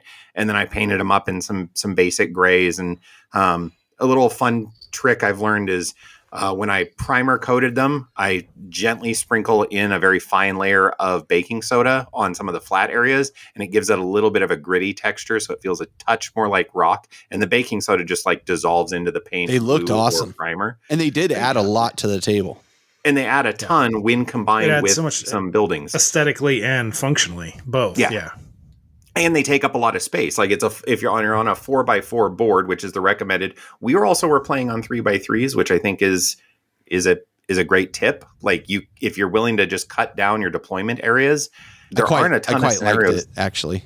Yeah, and then less terrain needed to fill up 4x4. And I mean, this was also learning from back in the day when we played on 4x4s in the way back. We always left like 6 inches around the outside, pretty barely populated with terrain. Yeah, and it was all mostly clustered in the middle. So, we are lucky now that in terms of sourcing terrain and getting it together, there's a ton of resources. But it is something with Mordheim or Necromunda or any of these skirmish games that you do really have to consider. And maybe as the first consideration is, can we put together enough tables to have, a fun 3, game. 4 or 5 games going? Yeah. I think it's probably the biggest barrier with this game, because what's not the biggest barrier are warbands, because at this point they're model agnostic, really. I was talking to, I think, Josh about Undead Warband, and I was like, oh, it surprises me there aren't skeletons in as an option in the Undead Warband. And I was like, well, I could just use skeletons to represent zombies, and that's my zombies, and so you can make a warband look any way you want. And the fact that you're proxying certain models for certain other models is way less cumbersome here than it is for, say, a game like Warhammer 40K or something, because it's, all these guys are identical. Yeah, my zombies are skeletons. Yeah. Okay, cool. Yeah. And it's there are items that have special rules. So as WYSIWYG as you can get is still like a nice to have. Like a spear does something, a hammer does something. For sure. But yeah, absolutely. For sure. But I mean, I ended up with my Skaven all had shields, and I'm like, none of them have shields. Like it's modeled on there. They don't have shields. They just have slings. It's like, okay. It's actually another nice side of the henchman group of if they're all armed the same and it's visually easy for your opponent to go, oh, those are all Skaven clan rats, or those are all zombies, whatever they look like. You could make a really cool undead warband out of night haunts. Yeah, for sure. For sure. And it's just ghosty guys, but you go, oh, this one's the vampire one, and this one's the such and such, and this is the chain wraiths or the zombies, and it would be really easy to do, and it would look so cool. And that's, I keep alluding to it of like Mordheim appeals to a certain style of gamer, And part of it is exactly this piece of I can grab any model. And my argument is if you look at the core warbands and the original core rules, there are not very many ideas that you couldn't go, but could these rules just instead be blank? And you input different models represented by those rules. Funny enough, unfortunately, dwarves are one that like nothing really feels very dwarven. Yeah. None of them, but almost anything else. Like if you took the Night Haunts and you just filled them as a mercenary warband, and you had some shooty guys that have, I don't know that army well enough, but it's Age of Sigmar. They got to have shooty guys. So I Banshees, and they're my shooters or whatever it may be. It would be super easy to proxy those in. And the community that's really rallied around Mordheim in the last decade, that's what they're into is yes, you can go online and find 3D printers like Vevictus, who does amazing, very Mordheim-esque traditional kind of looking style sculpts in their own way. And they ring very true to the old sculpts, but they're, modern 3D print beauty. But you can also just like cobble stuff together, like the warband, that I had Josh running with the undead it was 4 different companies' models, but they all felt right. It was a 3-headed Cerebus for a direwolf. And I don't think anybody went perfect. Like, I can't remember what that model is. No, it's a dog thing and it's flamey and like, who cares that it's not a wolf? That's right. So yeah, that aspect I think is endearing, and it also makes it it really isn't like the Skaven or the big warband. And I think like maximum, you're talking 21 models. Now where they get you, because they're always going to get you, is if the more you want to have WYSIWYG or your henchman groups get weirder and weirder combos. So for example, I 3D printed up I have a mercenary warband I'm working on that I want to have. Also, it's good for role playing because they're just guys. But dudes with spears and bucklers is a great combo. Well, that's a little tricky to find. So now you got to go and then now I have this henchman group that has spears and bucklers. Well, what if I change mine later and I want them to have 2 swords? Well, then I really should go if I got spears and bucklers, I need guys with swords. Significantly different. Yeah. That's very different. So you can kind of keep chasing one warband forever and end up with a spearhead size army. And you would eventually want all those models. But to get started, man, you're talking about less than 20 models for sure.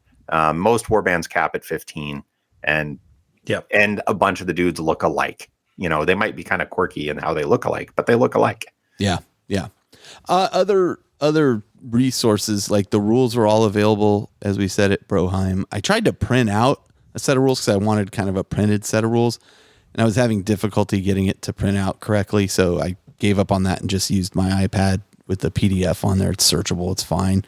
But then they do offer a printed version of the Broheim rulebook also. So if you want a hardback, I think that was version what of that, you can find. Sky had one. I think that's what Sky had, which I really, really liked. I may pick one of those up. But the other thing Sky introduced me to, which I didn't see, I think Jody had posted it before, was the Mordheim living roster Google spreadsheet, which calculates everything for you as you're, using drop downs to put your guys in. And, oh man, that saved me a ton.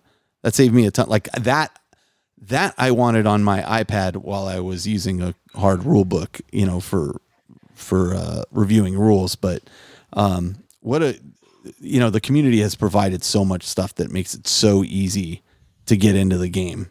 It's fantastic. There's during game reference sheets, and it's funny. I don't know about you guys. Those were useful. They're useful at first. It's amazing how quickly you just don't need the during game sheet. Yep. Yeah, didn't need it. Like you just get it down. The post game reference. The post game reference sheet that's available through Roman. That's the one to get. There's a really, really great one out there. Because the post game does have a series of steps. There's 4 to 10, depending on how you want to chop it up. Steps you work through of gathering Wyrdstone from the hunt and selling it, and what happened to your fighters who were taken out of action, and upgrading people and buying new recruits. And there is a process. I think the 40K Badcast guys called it, I think Campbell called it like fun paperwork. Yeah.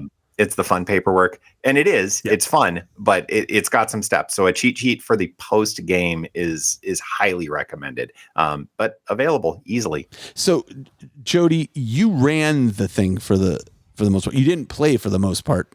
We'll get to that, but talk to us a little bit about how you set up the event structure, like how it was going to work each day.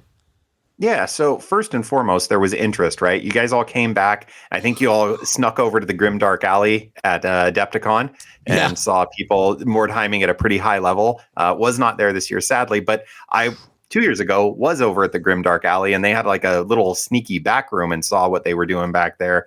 And I follow a lot of those guys just on social media and YouTube, and it's a great community of DIY gamers who are really the direction I've kind of gone with my gaming. So you guys came back and there was interest, and I have been just chomping at the bit for years to have there be interest to play Mordheim. It's this weird dead game, and you guys did. So that was step one. There was interest. Step two was, as we talked about, going, okay, well, we need a time we can do it. I knew I had teacher summer looming. Comedically, Matt has also really wanted to play Mordheim for a long time, and so I sent him some dates, and he said this date, and he has booked out his June to have maximum fun in teacher summer. And so I said okay, and I shot you guys dates, and you guys liked that date because I gave some options, and so we settled the date. And then I messaged Matt, and he's like, no, I'm in New York that weekend. I was like, you literally told me you were not. And he's like, you made a decision. I meant in July. And I'm like, yeah, June and July are different months, buddy. I don't know what happened. He was just a busy not when guy. you're a teacher. Nope. You're well said, Josh. That made me happy. So we set a date, and I knew I wanted to do the weekend for all the reasons we talked about. For our group, right. Just ongoer is not really strong. The next thing I considered was that this was going to be most people's first foray into Mordheim, that they hadn't explored the City of the Dam and played in the rules and done just that. So I really limited things down. I am a proponent of the core rulebook warbands and not the expansion warbands for all the reasons I talked about earlier. And then also I just went, that's just less for people to have to deal with. Early on, Josh asked me a question about what are called hired swords. So ogres and dwarven troll slayers and warlocks, and you can hire them onto your warband, and they're actually a pretty core part of the game. And I was like, no, we're not using those until later because I want people just to learn the game. Basics first. Yeah. The basics. And to that end, I went, okay, well, let's start on day one, mission one, scenario one with skirmish, which every mission, and this is another really smart thing about the way Mordheim works, is every scenario, there are 3 ways to score experience. The winning warband leader earns 1 whole experience point for winning.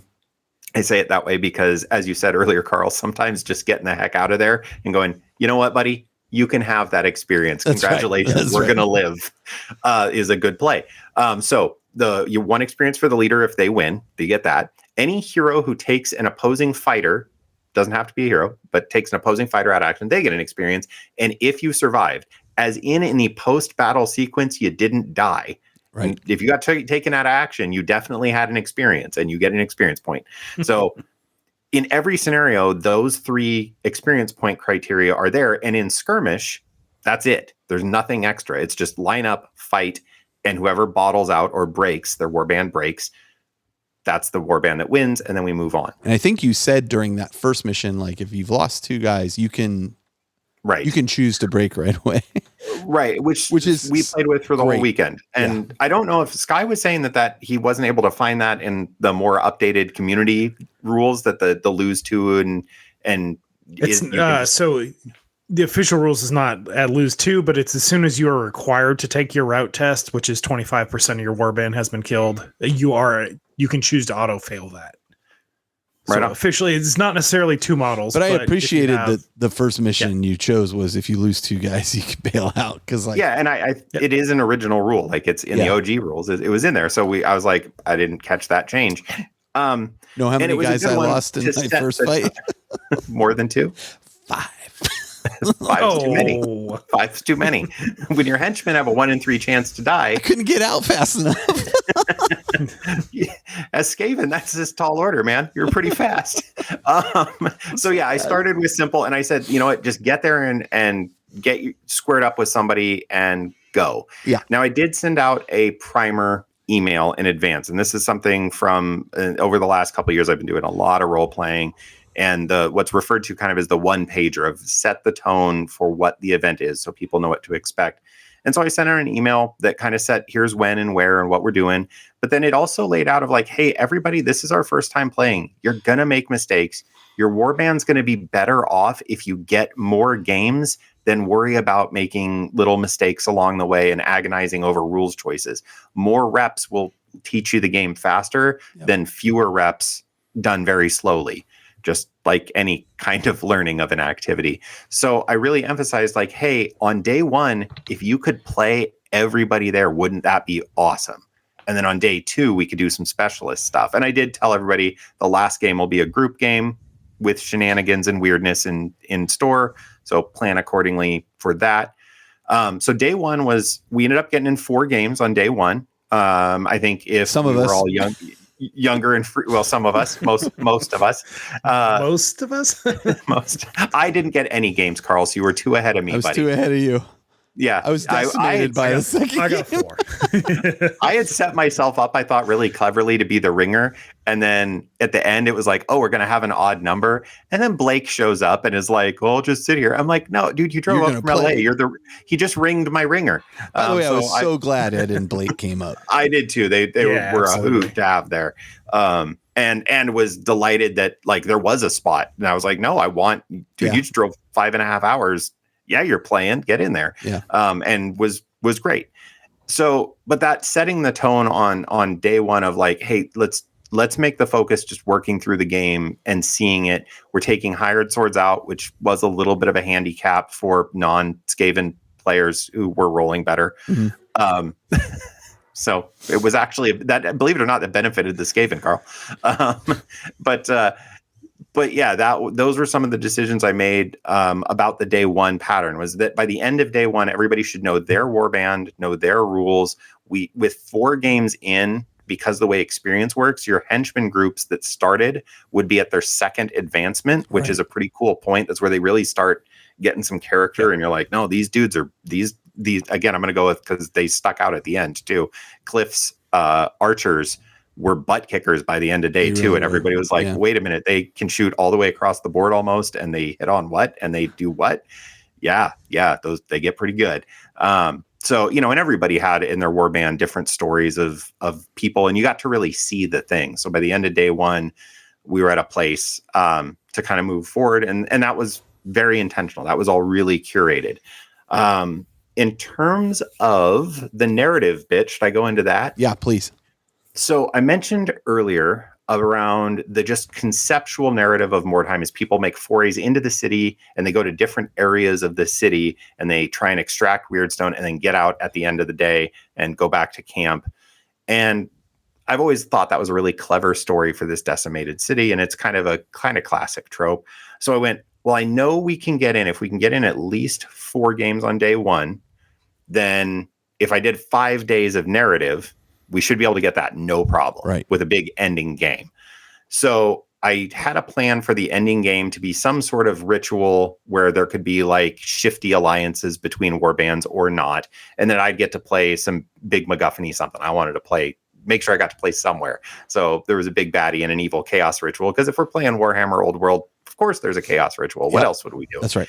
Yeah. So I wrote up a journal page from this priest finds a crazy object, and then it turns out, oh no, who could have foreseen this coming? The object is cursed, and he decides to keep it and explore it. And day by day, I would just pick somebody at random to find a journal page. The very first game, I went, hey, whoever is the first person to finish a game and you've lost the game, you get the page. But again, that was intentional because it sent again the message, hey, finish, get your games done. Right. And then I'll give you something. And the first page is him finding it and talking about just a day in Mordheim. And then as the days go on, the pages get a little darker and a little darker and a little darker till the end. He's crying over his blistered hands in a chapel from an arcane doodad, and he's going to go off and look for it. And nobody else should follow him. And he's going to go off alone into the city to find this central place where the relic wants to go. Sounds great. Fine. Good call, buddy. Good job. but that was building up to the big ritual at the end. So there was just a little story beat, but it capped that, and here's a day of exploration. Next game, here's a day of exploration. Next game, here's a day of exploration. So it was also kind of tied into that narrative element, but it wasn't too, it didn't intervene in the play itself, which is something I was really careful about. Of step one, you're just going to play skirmish and get in there. Step two, there is literally a table that you roll on that's based on warband ratings. And then from there, it's just kind of self-fueling of find somebody new. The beginning of day two, I did some matchup games around what were players' records and what were their warband ratings. Yeah. I had the intention of actually sharing that information. And then the more I thought about it, I was like, nope. Kind of didn't matter, to be honest. It didn't matter. Like that wasn't at the end. And I mean, that to me is like maximum Mordheim success of like, so who won? Well, we all did. I won't, we all everybody. did. Well, the ones who finished the ritual, Ed, Ed won. Yeah. Ed was the winner. What's interesting is the warband that had the highest rating by a pretty sizable margin had a very middling record. Yeah. The warband that had the best record had one of the lower ratings, which is kind of interesting. And then like, why is that? What does that mean? And how does that work? And if you get into the whole system of it, that is not surprising on some levels, given how things played out. But yeah, that was the structure of it. Was have a little bit of a story to tie the whole thing together, but really just boil things down to the core mechanics as much as possible and make sure I have the resources to deliver anything that might be needed on those given days. So how having now run this, like, and again, you were kind of, we'd ask you questions about rules or, clarifications on what we were supposed to do. But for the most part, you weren't playing until the final scenario. How rewarding was it to run this thing? Tremendously. Getting to see Mordheim live in front of me was like that. I can't, the nostalgia hit was, I knew that's what I was signing up for and that's what I wanted and that's what I got. So that was rewarding. It was really rewarding to see you guys leaning into, and this is a credit to the play group, the narrative beats and people reading the stories, and like they were dumb. They could have not been there and nothing would have changed. But as a group, people were like, oh, well, let's gather around and listen to this thing. And oh, okay, that's kind of interesting. I know we were all in. I think everybody. I think so. On that. Yeah. And knowing I got to play at the end and had what I felt like was a fun centerpiece game to look forward to. Yeah. Because I could see you guys buying into the story, I knew that when the table was revealed, that in that game 2 day, I also was like, and while you guys are playing on day 2, I can go set up the table. Right. With, and Blake helped me out, which was awesome. And we were able to put things together around some central pieces to tell this story of the grand ritual, and Brother Wiseman, who found the relic, is up at the top, and there's Chaos Furies and the Beast is there to protect it, and then you guys are all flocking in. Yeah, it was really rewarding, just because I love it when a plan comes together, I think is the line. Sure. And I've been GMing a ton for the last year and a half, 2 years. And I very much just approach this as like, I'm GMing an experience for people. And if the plan comes together, successful day of GMing. So I think for me, that was plenty rewarding in that way. Very cool. Very cool. Let's talk our games played a bit here, Josh. And then we'll get to the final kind of mission here. But let's why don't we go through our first games? We'll each go through our first games and then our second games, and then you can take the rest for the first day. So yeah, sounds good. So my first game was against Cliff. And as you mentioned earlier, Jody, it was skirmish. So it was just get in there and kind of fight. This is where I quickly realized I have built my list incorrectly in terms of like mechanically it was all built correctly, but I made some very poor decisions in the building of this list. Again, first game ever of Mordheim, so great learning experience. The thing about playing Cliff is also just such everybody here was so nice. Like there's just the nicest group of guys. Yeah. Good group. Yeah. I had not met this guy Steve before, and I really, really enjoyed hanging out with Steve too. He was really cool. Yeah. So we play skirmish. The thing about Cliff though is in our last Necromunda games, Cliff was playing the Ashwaste Nomads, and just man, I just rolled so terribly. He just tore me apart too. Like his long range stuff really, really messed me up.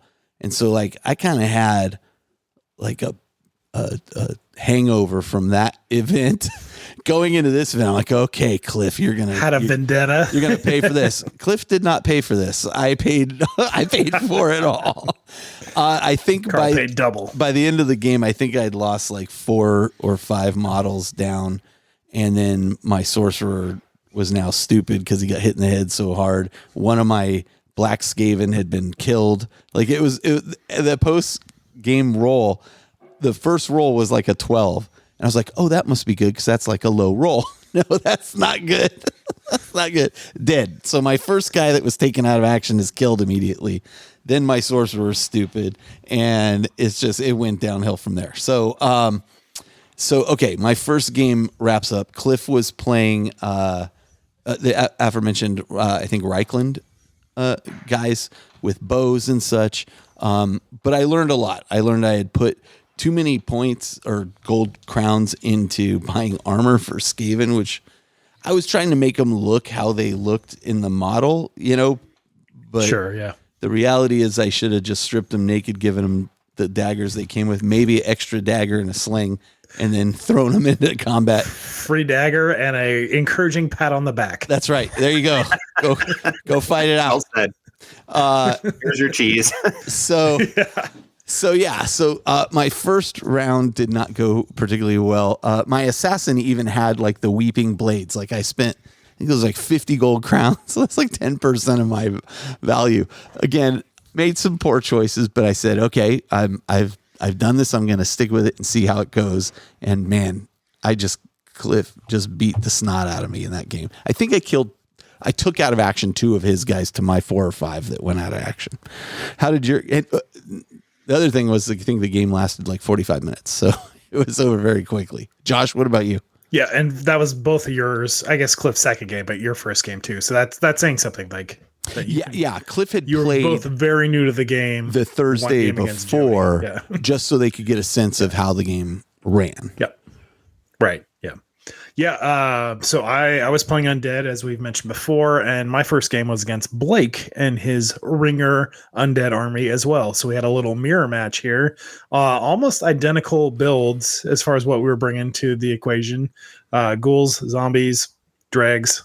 I think we both had 3 dregs, necromancer, vampire, 1 direwolf. I think he actually had 2. He had 2 direwolves, which is where he went wrong.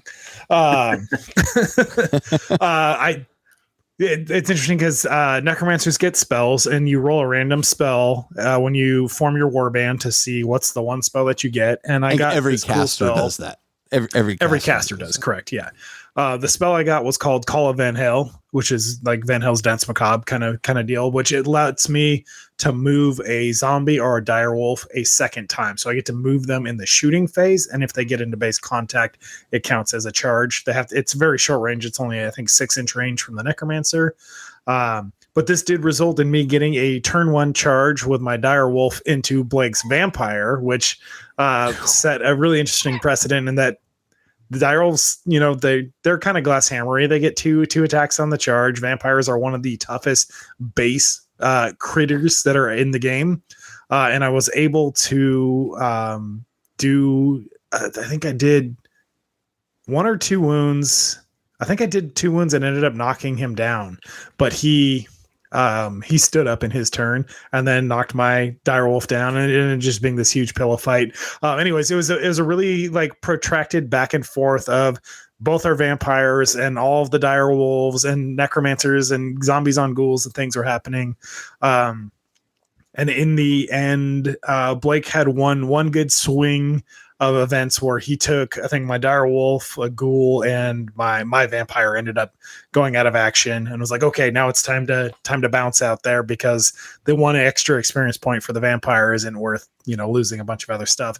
Although I would say positionally I was pretty good for the rest of the board, but really the one thing I wanted to get more experience was the vampire. So as soon as he was out of action, I was like, okay, it's time to pull the cord here and get out of here. And this was the only game until the end, spoiler alert, that I did lose the vampire. So yeah, it's super fun game, but Blake took it there with my voluntary route after having lost the vampire. Nice. So my second game, I play against Ed, and I think we played Hidden Treasure was the mission we played. Didn't really matter what the mission was. I'll tell you that right now, because I did this. This is the one where we were picking up the various Warpstone and trying to get it off the table. It was located in 4 locations, and so my first thing was Warpstone Hunt, I believe. Oh, maybe that's it, or Wyrdstone Hunt. Right. Right. I try to take advantage of my speed because the Skaven are really, really fast. So I'm able to get on 2 of the Wyrdstone really fast while he gets on 1. And then I'm like, I'm going to swing this unit over and grab that 3rd Wyrdstone and then hopefully throw a couple knuckleheads at him, henchmen at him and then bail out. That does not happen.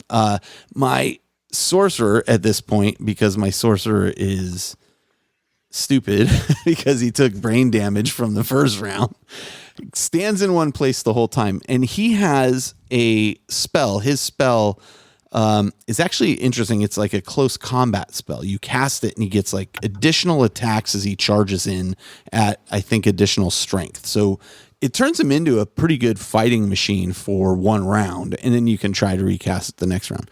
It should be mentioned when you go to cast a spell, every spell has a different target number on 2 dice, and you have to match or beat that number. So the problem with my sorcerer being stupid is in order to do anything with him in a round, I need to make a leadership test. His leadership, I think, is 6. So that doesn't happen for 3 or 4 rounds as I gather this stuff. And so I come up with this idea of, well, I'm going to lure his guys back towards where my sorcerer is standing drooling, and hopefully my sorcerer is going to snap out of this, and then at least I'll just try to wave attack him with as many Skaven as I can at one go.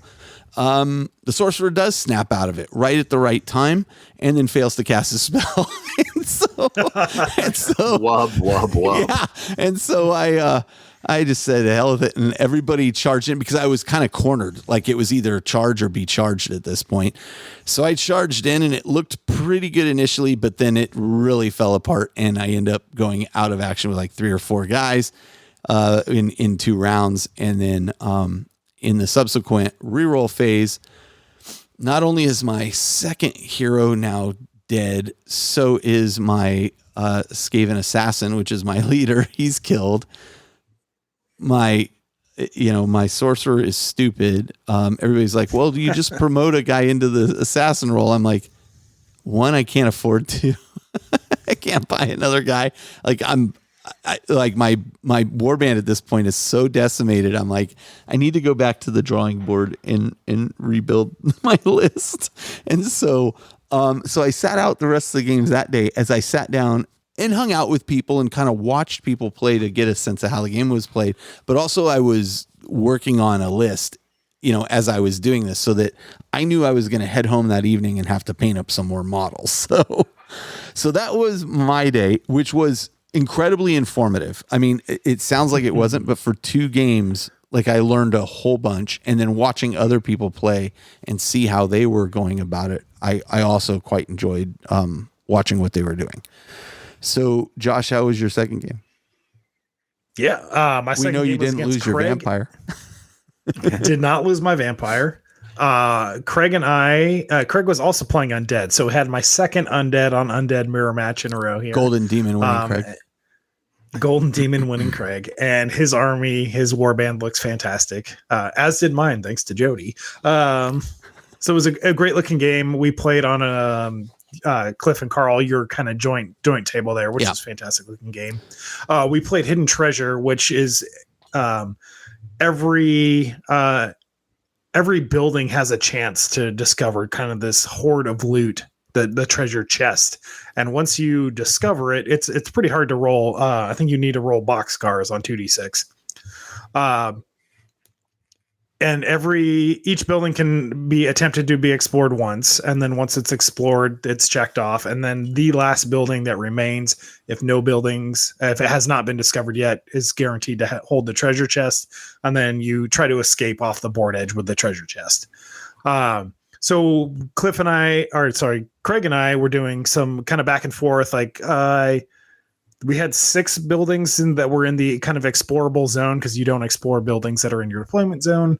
I explored 2 pretty quickly. Oh no, so Craig went first. He explored 2 and had his vampire kind of at the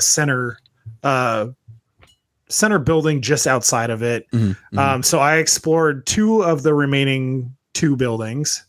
We left 2 buildings undiscovered because I didn't want to explore that 5th building and then just have Craig be able to walk in there and be like, oh, look, I found the treasure chest. Right. So Craig played this very smart and tactically, where he had a ghoul run and jump through a window inside of a building. Like, he did a run, passed his initiative test to jump through this window into the building. What did not find the treasure. Initiative test.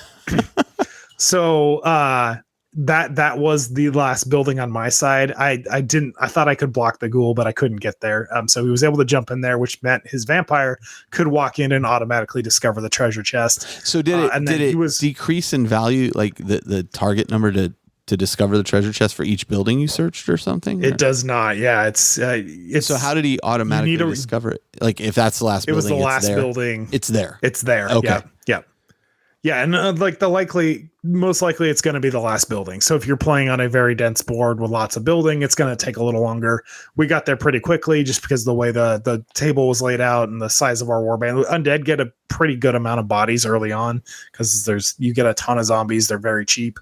And then you have some pretty fast stuff with vampires and ghouls and things like that they can run and get places. So his vampire grabs Josh, let me jump in. Yep. Really quickly, on this scenario, it's worth noting. So there's the back and forth, and eventually one of the houses is going to have the treasure chest, as Josh was describing.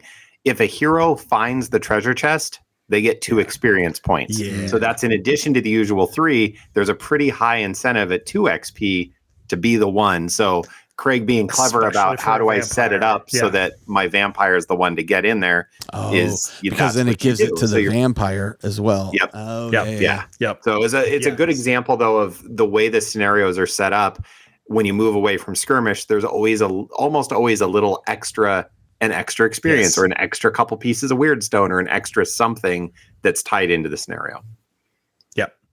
So he played that very smart, and then his vampire did a tactical retreat because he just started. You can't got what he wants. Lugging this treasure chest, but he got the experience, and if you end the game with the treasure chest, you're also the winning leader. So his vampire actually got 4 experience in this game because he made it to the table. Vampires are fast, so even only moving 6 inches instead of running 8, he still was able to get to the edge of the table pretty quickly.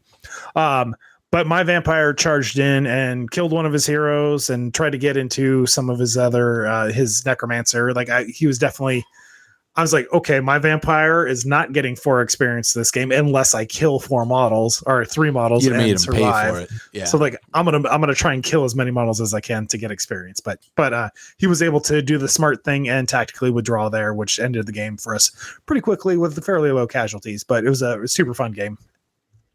And then your third game of that day. My third game, that's right, because you didn't play a third game. I didn't play a third game was against Steve and his sisters, and this was Street Fight. And this is a really interesting scenario. And that it is basically there's one kind of winding corridor of street with no way to escape. And the mission, the goal of the mission is for the warbands to get off the opposite side of the street. So they have to literally go past each other. You have to just cross a path. Cross right next to the other warband or make them run away first. And Steve was playing Sisters of Sigmar, and they get a decent amount of bonuses against undead and possessed.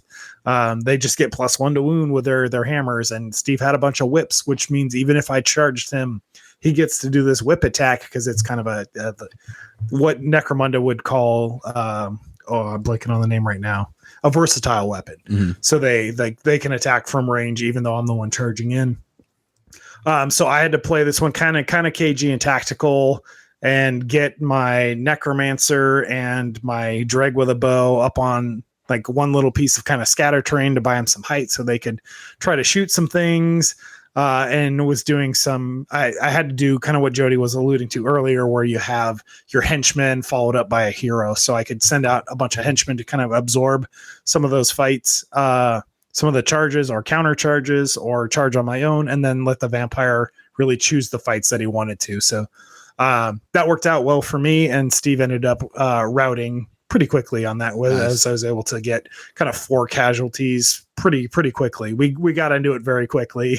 That's funny. So I had a direwolf, and the direwolf for me was like, it's the glass hammer. You send it out, it does this job, it's probably going to die.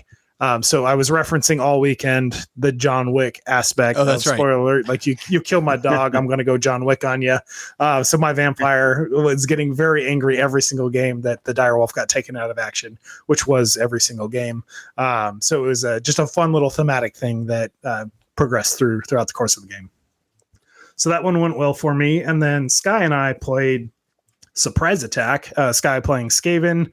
And by the way, this is a really interesting... his Skaven warband was named Squeaky Blinders. Yes. Which is a great name. It's a great name. Yeah. Very fitting. Yeah. It's always fun names. They're just like Necromunda. You lean into a theme, whether it's stupid or serious or mine fun. Were the bloody whiskers. I had Vlad's Lads, led by Vlad. Well, and you just defeated the sisters of Steve Marr. Yeah. Yeah, exactly. Exactly. So yeah, everything's on point, on theme there. Surprise Attack's interesting in that the defender, which was me, the mission is representing you. Your warband is already deployed and you're very spread out searching for Wyrdstone treasure, things like that. So Sky's entire warband shows up on one kind of random table edge. He doesn't know where he's coming in, and my warband's completely spread out. And I was like, oh, there's not a lot of... the mission is a little stacked against the defender, which is interesting for that. And so my vampire and my ghouls, which are my best 2 units at this point in the campaign because of experience and upgrades and things like that, are both, you have to roll randomly as the defender, and they are held in reserve. So I don't get them. They can't come on until my second turn, and they will also come in on a random table edge. So luckily we didn't actually get that far, because I got very lucky with a couple zombie charges that just went off. These zombies, not that great, but they did a lot of work for me that game. Yeah. Ended up doing the aforementioned like gash out of the guy's chest that ended up becoming causing fear later on for surviving a zombie attack, which again, the little narrative that the game naturally tells off the advancement happens there. So he ended up gaining a toughness, or losing a toughness from the chest wound, but then gaining fear for like skills that he had unlocked as the rest of his campaign unfolded, which is pretty sweet. So yeah, just another very fun game. This one was very quick just because I got lucky with a bunch of critical wounds, which made the zombies be pretty effective in what they do. Cool. So that's the end of the first day. I head home. I didn't see that Jody had messaged me initially and gave me like an extra 100 credits or crowns and like some experience to spread around my guys. So I had to then retool. Once I saw that message, I retooled my list yet again, so that I could take advantage of that. And I decided, okay, I'm going to I wasn't going to, but then I decided with that bonus, I'm going to put a Rat Ogre in my list. So again, because this was everybody's introduction, or most people's introduction to Mordheim, and I was like, you had a bad day. You had it's a D66 table, and it's a 1 in 6 that it's even slightly less than a 1 in 6 that the person dies, and you found that number repeatedly. Yeah, I found I wanted you to have a good experience. Like I wanted, and let me be clear, I wanted you to have a well-rounded. Yeah, let me be clear. I was having a good experience. Like I was not put off by this. The reason I didn't play additional games was because it was like, well, I'll just play the same list again, but then I think I'd rather just beg out of those games and go retool the list, because I see where I've gone wrong. So, okay, no problem. You know, what I should have done, quite frankly, in advance of this, was reached out to people and said, if I'm building a Skaven list, like what should I consider? And I did not do that. So it's all on me, but I was happy to come back with a 500 gold crown list, but you gave me an extra 100, so that made it worth me breaking out a big old rat ogre. So I raced home. They're pretty good. I raced. Yeah, they are. Yeah. I raced home. I began painting up assembled and painted up 4 models, and then I finished those models the next day. It should be said we were meeting at noon to get to Skies. I have to leave here about an hour and a half before just to be there a little bit early. So I got up in the morning, finished painting those guys up, and then I was off to the store. I did better my next game. I still had some hard lessons to learn, but I did play against Steve.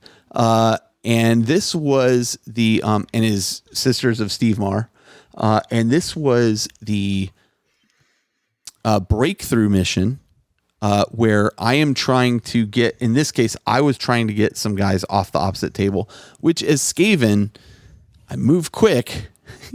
I should be able to do this very, very well. But he did set his guys up in a very good position. I only need to get 2 of my guys off the opposite side of the table.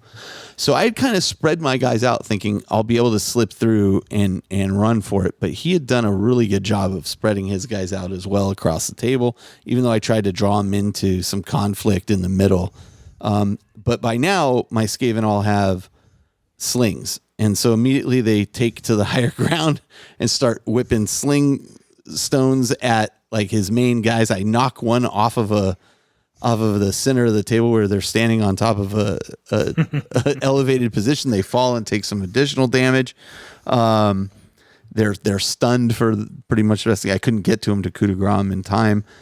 Meanwhile, he's kind of moving forward, and I'm dancing around with my assassin and another guy trying to just find an opening. And there was also, I should mention, there was this giant Wyrdstone in the middle of the table that you could mine, and you would try to mine it each round. And he, as the defender, kind of was able to deploy right on it. And every round you would roll a d6, and if you rolled higher than, I think it was if you rolled a 5 or 6 the first round, you got stone out of it, but then it crumbles or explodes, so you can't get any more. And of course, so he got 1 round of Wyrdstone out of it, and it was destroyed, so I never got a chance to mine it. But I did do some interesting things. The Rat Ogre did get in some good positioning and then was able to get a charge off. We ended up, between his hired ogre and my Rat Ogre, we smacked the heck out of each other for a number of rounds, but my terrible dice rolling ended up catching up with me. Honestly, I had the advantage in dice rolls. Like, I should have been able to win this fight, but it was just setting up an age-old grudge for those two. The other thing that was really interesting was this time around, my new sorcerer, who was not stupid, got a different spell. And this spell, I could fire off 2d6 1 strength hits onto, or attacks against somebody within 8 inches. And so this is actually a fantastic spell. And I think I pass it on an 8, if I remember correctly. But holy smokes, what a good spell, because effectively I could be throwing at most 12 attacks, and 12 strength 1 attacks.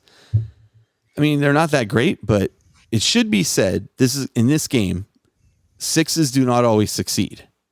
But for most models, I can wound on a 6 with a strength 1 attack. And so eventually I was causing some wounds and knocking people off of ledges and stuff with this attack. So I really liked that one. That one was pretty good. The ogre was great, like, until he went down, but he did some good punching. My assassin got taken out again because he just outmaneuvered me, which he shouldn't be able to do. But the problem was sometimes you forget, like, oh, you're not going to be able to move. Like, his move is 6, but I'm not going to be able to move 12 because I'm within 8 inches of him. So now I can only move my 6. And I'm like, oh, I fell. Like, this was the case where it was like, I moved and I saw what he did. And I said, I fell right into what you were setting up. And I will bet, like, that is a common strategy within Mordheim, what he did. But I learned it that way, the hard way. I ended up getting bogged down by too many guys, and I ended up losing this battle. But man, Steve and I had a great time, and we were just laughing at the fighting going on. And this was the first time I was able to, like, use the elevation really well to my advantage. And the other rule I want to mention that's a really cool rule in this game, first off, there's no pre-measuring. It's amazing how fast we got used to pre-measuring once they got rid of no pre-measuring in 40K. So you cannot say, oh, well, how far am I to this thing until you say I'm going to shoot at this thing. But one rule is, and of course it's an initiative test, if you're trying to jump a gap between two buildings, you make an initiative test and success, fine, but you then measure, and if that gap is larger than 3 inches, you cannot do it, so you fail. But this was a case where I had, those rats are so fast and have such good initiative. Like I was jumping across gaps and jumping into combat with him and stuff, and it was a much better experience than my first 2 games. Like I took what I had learned from the first 2 and applied it here. Still didn't help me, but I did. But you did cool stuff. I did get to do cool stuff, which I thoroughly enjoyed. Josh, what about you? Yeah, so my 5th game was Breakthrough, same mission that you just played and described there. I think everybody was playing I was the attacker. Yeah. Sky was the defender there. Sky deployed everything in the center of the table on the Wyrdstone cache, hoping that he could just mine it and really cash in and have a good payday for himself. He had one of his, I think it's a gutter runner, like deployed on very like tip top of that center building. And my goal in this game was to knock that guy down so that he would fall and take like 8 inches of falling damage. And like that was my one goal for this one. Jody had informed us that we were going to be doing a fun special scenario that not necessarily all of our fighters would be present for in the final scenario. So Sky and I decided to just like really go for it. Neither of us voluntarily routed out until I think actually, neither of us voluntarily routed out. We're like, let's have this fight. Yeah. So we had, vampires and rat ogres and zombies and rats everywhere, all kinds of fighting. We had this huge melee in the middle of the board. I think I lost 4 or 5 models. Sky lost about the same. Yeah, it's like you played me. One of them being his rat ogre. Yeah. So like I had a rat ogre, a ghoul, and a dreg vampire, ghoul and dreg all on his rat ogre. We were able to like drag the rat ogre down. That ghoul ended up like finishing off the rat ogre. So he stole the experience from the vampire because he flubbed his rolls. And I was like, dang it. That was the experience point I needed for the next game. But yeah, and then Sky, very similarly, he got to mine exactly 1 piece of Wyrdstone out of the giant cache in the middle and then tapped it out. So it wasn't the payday that he was quite hoping for, and he had very aggressively deployed himself in the middle, hoping for the bigger payday. So I definitely made him pay in blood for that mistake. Vampire snacked well. Super fun game. We rolled... there's just so many fun rolls of almost every damage roll that we rolled was a critical wound. That's right. That was that game. Brutal. Yeah. Like, so we were just like every wound we were yelling out critical wound. And it was what critical's wounds do in the game is they double the damage that you're doing. Some of them ignore armor saves. Some of them give you bonuses on the damage roll that you do to see if a fighter is knocked down, stunned, or taken out of action.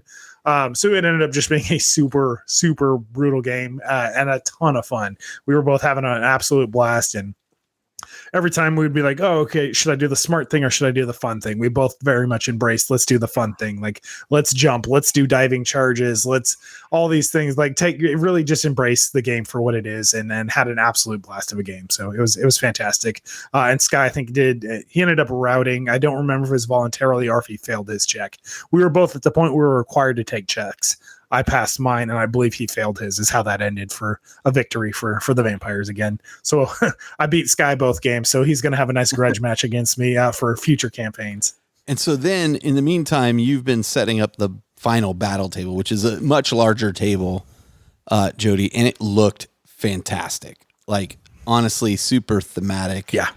Yes. Like the beast. I think we've shared so much pictures presence in the Discord at this point, but I'll make sure we post the pictures in the Facebook group in the Discord again, just to share. But like, the work you had done really culminated into this fantastic finale where, why don't I let you describe how the table was laid out a bit?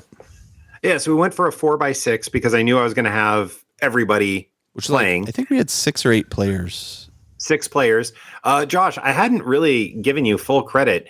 We started with 3 undead warbands, and at the end, Vlad's lads were the last of the undead. There can only be one. There it is, Highlander style. And what a one Vlad ended up being. It's delicious.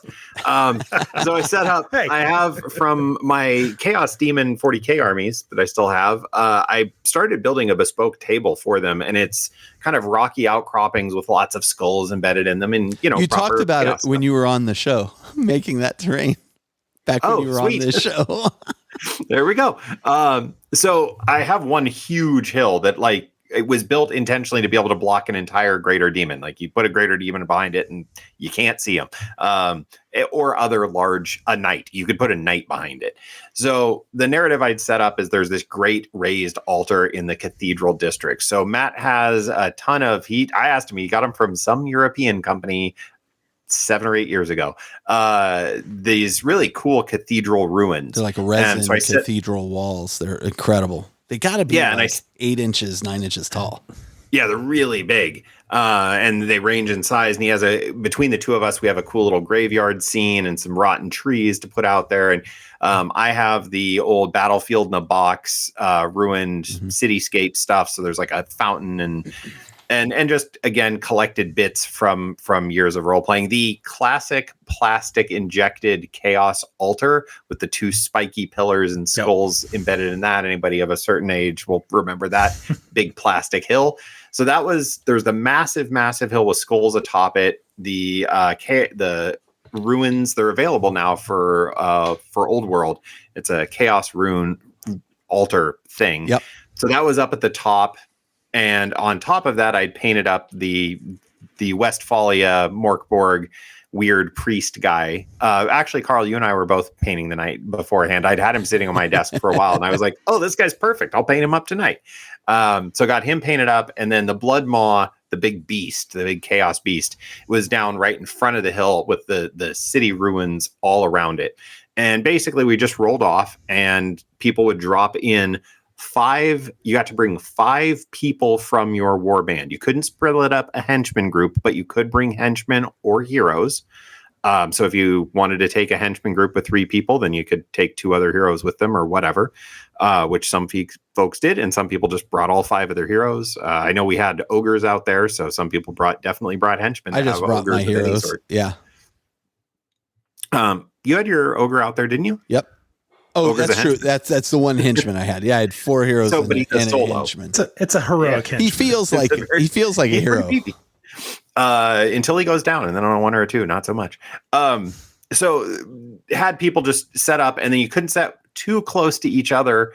And I had also quietly told Blake, because there's a chaos ritual, and Ed was playing possessed, and I told him a couple, as the narrative was unfolding, of hey, you see where this whole chaos thing's going. If you wanted to, you could betray people here. He elected not to, sort of. But it was a fun little twist on the chaos thing. So I knew I thought for sure he was right next to me. I thought for sure it's going to happen. I did too. I'm surprised he didn't. Yeah. I'm disappointed. He might have felt bad for how brutalized I got the previous day. Had he been next to anybody except Carl, he would have done it. Probably. Maybe. We'll never know.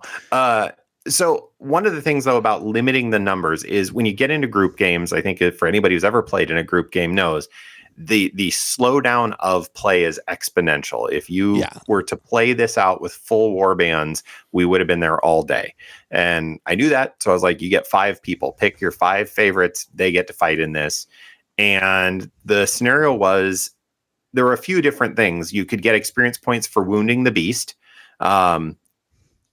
or taking it, or the usual 3 things. Or if you could get to the top of the altar, and there's a little twisting path that runs around the hill, if you can climb all the way to the top and you can take out the guy at the top, that's 5 experience points plus the 1 for taking somebody out of action.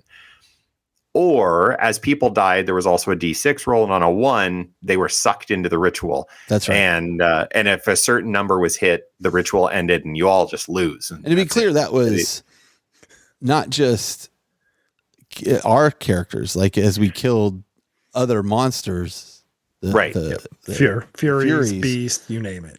Anything that died potentially fed the ritual. So my role in this was I just got to play basically, but there were, in the scenario printout that I gave everybody, there were pretty prescriptive things that like the Furies will only behave in a certain way. They will launch attacks down at anybody who gets within charge range. And if they're not in combat, they will just fly back up to the top of the altar and wait. That never happened. They all flew down and got smashed. The Beast will charge if it's able to, anybody that's in range, and then it will just charge the nearest thing to it, and it will just run around the table running amok and destroying things. And the cultist guy, Brother Wiseman, the figurehead of the ritual, he doesn't move. He's just up there to get wailed on. He has pretty lousy stats, but he does have a good save, and he does have 3 wounds. So you're going to have to wail on him a little bit. Which with the hope was multiple people would get up there and be falling off the cliff, and it would be craziness. But but Ed had so hold on before you get to that. So yeah, I mean, first off, Cliff. Oh. Cliff's archers sniped 3 wounds off the Beast. I thought the Beast was going to go down right away. We all did. I thought Jody's really misbalanced this, like, because this thing is about to die, and it was supposed to be this big battle, and Cliff almost took it out immediately. But 3 archers, 3 wounds, no problem. But then that thing never lost its last wound and rampaged through so many characters, just eating one after another. It was awesome. Josh, you foreshadowed this. I baited it out, so I fed it my direwolf so that it would eat the direwolf, and then my vampire would go John Wick, dealing the last wound to it, and then my vampire completely flubs the rolls and gets murdered brutally. In true Skaven fashion, you run out the direwolf, it runs out and eats the direwolf because it's huge. And then Sky, as a good Skaven should, tries to snipe the kill out from under you and does do 1 wound to it. So it's down to its last wound. And then the vampire charges it and just flubs. Got eaten. And in retaliation, it puts all of you guys down. Both and then play comes all the way back around to the Beast, and all 3 heroes that it's just fought are laying at its feet down, and it just steps Kills on all one. of them. It has enough attacks, and there's 1, 2, 3, they're gone. It was very sad. None of them rolled 1s and got sucked. The funny thing was, I think only 1 kill ever fed the ritual, and it was one of the things I killed. It was just like one of the Furies. Everybody got mad at me for helping feed the ritual. It's like the first thing, and then nothing else. And then nothing else happened. Good dice rolls. Wow, Jody was rolling hot. That was. I mean, I think I ended up throwing my ogre at him, thinking, "Oh, I can take the last wound." And nope. Yeah. So ate my rat ogre too. So after stomping on 2 of the Skaven heroes, the dog and John Wick the vampire, both Sky and Josh bottled out. Their warbands did not pass on their next turn, and they fled. And one of the other criteria is if more than half of the warbands flee, there's just not enough there to stop the ritual, and the ritual is a success, and everybody loses, and doom and gloom, and bad things happen, and we'll see what happens next time. My one big regret was that awesome spell that I had for my sorcerer, a 1 strength spell could not wound the creature. Like it, even on a 6, it needed, it just is impossible at that. So otherwise I'd have been like, oh, for sure, I'm going to roll a 6. What was great is I think, except for Ed, who had the good sense to just avoid the darn thing. Yep. No, it got one of Ed's. Everybody fought it, though. Oh, sure. Everybody got a chance. So Cliff pelts it with arrows, and then after it finishes off Josh and Sky, it goes back to the center because Cliff's warband leader is trying to make a run up the middle. It eats her lunch. By the way. Then the sister of Steve-Mar charges it, and everybody's cheering for it to kill it. That's got to kill it. This is where I get my revenge on Cliff, though. as my guys begin attacking Cliff's guys, while my Skaven, who now have 2 of them now have the ability to scale up Cliff walls, but they also have the ability to scale up walls without making an initiative test. I'm trying to catch up to Ed, who has done these incredible leaps where he needed like a 6 to land a leap, and he rolls a 6, and then another one, and he rolled another 6. So like his guys just jump up the mountain. I'm scaling up right behind him, but just not fast enough to stop him from finishing off the priest. Had I not routed, I had a warlock who has a teleport spell, so he can teleport 12 inches. So my plan was to just get to the base and then teleport right up there and be in it, which would have been really interesting. But then that would have been awesome. I failed. Listen, the way and I think it's a testament to your skill, Jody, that like you balanced it really well. Like it could have swung either way, but man, in the end, like nobody killed the big monster at the end. It just dissipated because Ed killed the priest and stopped the ritual. But that thing was munching on us. It was, and it was great because Cliff kept pelting it with arrows, and then every time he'd get an arrow through, my dice just were like, "This thing's not going to die." I'm sorry, you just all you're going to roll is 5. He shot his entire effort in the first round, and then nothing landed after that. Yeah, the only armor saves made all weekend were by the beast. Yep, that's right. Against arrows, it was fantastic. It looked like a pincushion at the end. Yeah, that I said earlier of love it when a plan comes together, and that could not have played out other than Scott and Josh getting to stick around for another round or two. But even still, Josh, how long really, once the two of you are out, there was 4 players with small war bands, and it sped up our turns drastically. That's not ideal to have people out. No, but was it an hour? If that, maybe 45 minutes, but it was so fun to watch and cheer. I didn't feel I was out of action, even though I wasn't playing. Right on. And I think that is more than anything the thing I'm most stoked about. And if you guys had wiped out the beast and all the furies you took out very quickly. I just copied down their Warhammer stats, and they're not great. But then you guys would have been fighting out the battle at the top, and that would have been cool to watch and see unfold as well. So, I couldn't lose. I was going to get a spectacle no matter what. And I was very excited. One little incentive I did put is if you wounded the beast, you got an experience point. And I did throw in there because there are a couple events where henchmen can do something and earn an XP. And in this one, this was one of them, is if a henchman group wounds the beast, they get an XP. So that opening volley of 3 wounds by the henchmen was they just earned 3 XP. That's that's a ton. So if they survive, that's probably a whole level, if not 2. But really poetically, if I'm honest, I wanted to see the sister of Steve Marr, be the one that shouldn't that have been the one that took it out, the holy sister. Should have done it. Yep. But no, it turned out what happened was it should have just ate her. Oh man, it was so funny. Cliff was like, "What are you doing?" I'm like, "Man, I'm finally getting my revenge for 2 games." And your ogre got to fight Steve's mercenary ogre. It was great again. That was great. We had a great time. That's where Ed started sniping, because he started running. And every time somebody got knocked down, he'd just come in and clean them up. Yeah. What a fantastic day though, and just ended. Yeah, holy ended amazing. So let's take a short break. We'll come back. We'll talk a little bit more just about takeaways and future thoughts, and then we'll close out the show. That sound good? All right, we'll be right back.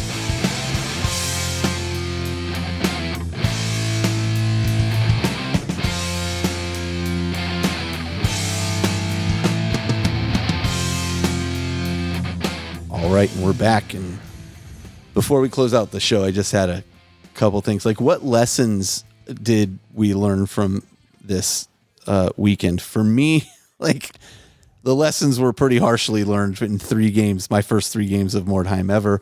But I feel like I have a much better understanding of the game now, and were I to go into another weekend such as this, way better plan. And even if I chose not to play Skaven, if I wanted to play something else, I have a much better sense of how the units, how to read the units and then understand how they work in concert with each other.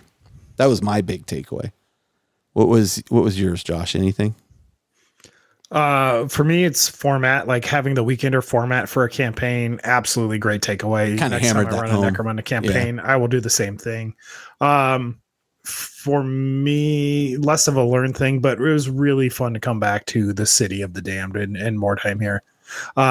It's been easily 20 years since I played Mordheim, and absolutely such a blast to just come back. So having warbands and a group of people interested in the train ready to go, like I definitely see a lot more Mordheim in my future.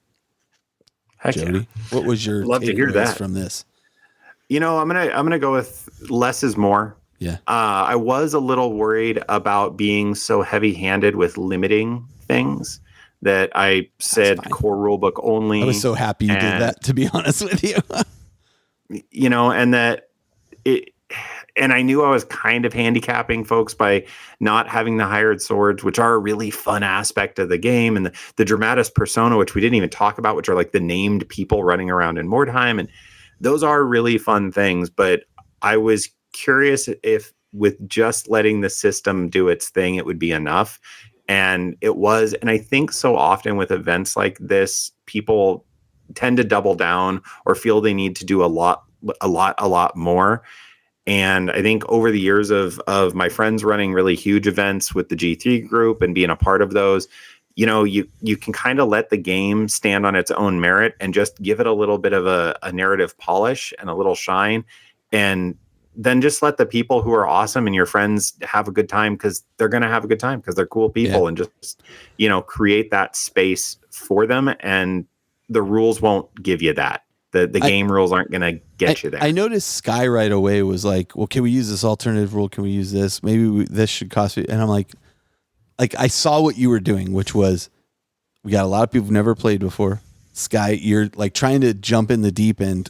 Let's all get in the shallow end. Gamers trying to game and try it. And then as we, maybe next time we add, mercenaries or what, I think you do it a piecemeal at a time. So yeah, a great experience, a great weekend overall. We'd looked forward to it for so long, and the weekend was over in the blink of an eye, as these things typically are. Looking at Mordheim right now, I have a question on here. Is it still relevant? Should others consider revisiting it? And my takeaway is, yeah, absolutely. But adding to that question there, pretty sure GW's sunsetting Warcry. I'm pretty sure of that. That's the rumor. Yeah. Yeah. And I wonder, you just talked about, these bands are way out of balance and this kind of thing. I wonder if modernizing a few things here, I don't think you need to change much, but modernizing the production of it, if GW isn't considering bringing Necromunda back. And I know that Mordheim. Or excuse me, Mordheim. I knew when that word came out of my mouth, I was like, wait, wrong word. I know, like, Uncle Adam was like, they shouldn't touch this. Like, I've talked to him about this too. To some degree, though, I kind of want them to, but also kind of don't want them to. Like, I'm really torn on it. Look, the reality is if they re-release it, I'm going to buy it. I'm going to buy it. Like, let's be honest. But if they don't re-release it, I'm going to play it again. Yep. And that's, I think, for me, on that question of that's kind of the $1 million question is it better be if GW is going to do it. It has to be at least $1 million. That's an investment. Right. And I am of the mind, for very selfish reasons, I don't want them to re-release it. Sure. I have a real love of games that become community loved games. I think one of the best pieces of Mordheim now is that DIY spirit that it speaks to. Yep. Online, Tyler's all right at painting is one of those Inquisitor 28 kind of people that the models have an amazing aesthetic. Oh, you can go down a YouTube rabbit hole, which I did, of terrain and models and for Mordheim. Like, it is definitely. And a lot of them don't have that GW polish. I mean, JW's production value is second to none. There's a reason they're starting to stretch into, Hollywood and entertainment, is they're at that level of production value. Yeah. And there's something about the rough edges to Mordheim, both as an idea and as a DIY community that sprung up around it.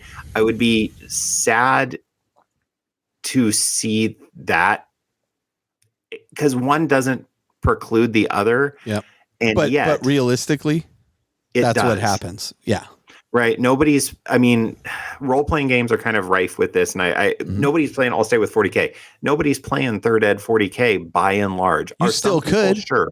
Sure, you still could. But where are you going to find people who want to do that? Like maybe your core little group of 4 or 5 friends will do it. But yeah, much like, you mentioned Sky very reasonably asking about like, what about these community rules or what about these that might be great. And some of them just, I can tell you firsthand there's some outstanding stuff out there. But if GW reproduces the game, nobody's going to be looking at that stuff. No. And maybe it will. I mean, Blood Bowl has had a really complex life in that way of the community has loved it and driven it. And then it went back to GW Prime, but the community is still involved. And it could be that. It could. I don't know. What I love, what's so special to me is the styrofoam buildings or the 3D printed buildings with my friends now. And the warbands that, that they're these bespoke DIY models and, that people have individually crafted to be for their warband. And that element of it, man, I would love to see what GW would do with it. The Age of Sigmar, Mordheim equivalent, the Cursed City turned that way. It would be beautiful. But there's something really special about a game that is just loved by a group of people and gets to be its own cool special thing. And I would hate to see they would have to approach it super careful. But I think they did a good job with Necromunda. Could they do a good job with Mordheim? Yeah, but I see both sides of this coin, right? Like, and just like you said, man, if it comes out, I'll absolutely let's be realistic. Like, we're gonna do it, but we are also losing. I'm in either way. But I think there you go. That's a really, and I think the other thing, like just from a business standpoint, I mean, the thing that would have to drive it would be rule books and warbands, because the terrain. Let's face it, like. There's just too much out there that you can just 3D print now or buy cheaper than GW could produce and sell. Yeah, absolutely. Maybe they'd have a couple kits that people are like, yeah, we'll get this and add it to it. But like, it would be it'd be a tough sell, I think. Well, maybe there's a few things they could do that would probably be pretty cool. But here's honestly what worries me is that to me, the logical thing for them to do is to Age of Sigmar-ify it. That's their IP now. I mean, they do have the old world back. So, I mean, you could just do that, but is in moving it that way and modernizing it, there's a sterilization that would have to happen. Right. For sure. The aesthetic would have to change. And like, there is so much of it. And it's why I brought it up at the top of the show that's tied into that 1999 doomsday clock. That I don't know, like probably I just closer to it now. Well, and hey, you better. I don't think it's a stretch to say there's a reason that in the last 8 years or so, Mordheim's had its second resurgence. That's interesting. That's an interesting I mean, point. Who knows? That ennui is there. And I just there's a polish to it that is discordant with what Mordheim is. That GW would have to do because of who they are, and I don't begrudge them, and I don't know. I don't know if the money's there. Yeah, I don't know either. And I mean, I don't know either. That's they the do. Thing. They will know, and I'll trust them to figure it out. If they do it, they're sure the money's there. And it was such a bummer with Warcry that Warcry was this chaos thing, and then they brought in everybody else. Right. And I understand why they did it, but it got away immediately from its core. Its core values. Yeah. And Mordheim is so steeped in its core that I was like, man, I don't want to see high elves in Mordheim. I don't want to see, I don't know, ogres in Mordheim as a band of themselves. Right. Like that. Right. That's not what it is. So that's my would be my big fear, but they don't have to do that. And doggone it, they make cool stuff. So I'd be real excited to see the cool stuff they come up with. All right. In a modern sense, because of the old world, I will give folks this. It is a buy a box of things and split it with your friends. Yeah, for sure. Go buy a box of mercenaries and a couple of heroes. And I got to tell you, could be I was at Sky's shop looking at the mercenary guys going, hey, I could make some of those guys, and I was just like, what am I doing? Yeah, some of the new Brentonian stuff. And I was like, man, you could make a really cool proxy Brentonian warband. Absolutely. Some neat models there. So it's out there. If you want it, all you got to do is do it. Anyway, but you got to be willing to do it yourself. Yeah, check out or have 3D printers. check out our show notes for links to broheim.net and a few others that we've mentioned here. And again, you can basically try this game free, but to really do it right, you got to really invest in the terrain.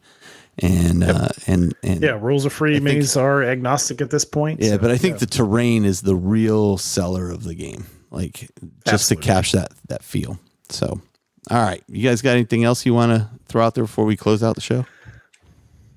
I'm good. If this sounds interesting, check it out. There you go. Aside from that, if this didn't sell you, you won't be sold. You can leave us reviews on iTunes or your app of choice that you download the show through. We really do appreciate it. As we mentioned earlier, we do have a Patreon, which you can go to and get early access to episodes, as well as some bonus content. We have a Facebook group that's active. We have a Discord group that's very active. This is the final, the final month of the Hobby Progress Challenge. This is our last episode before we do draw winners, I think.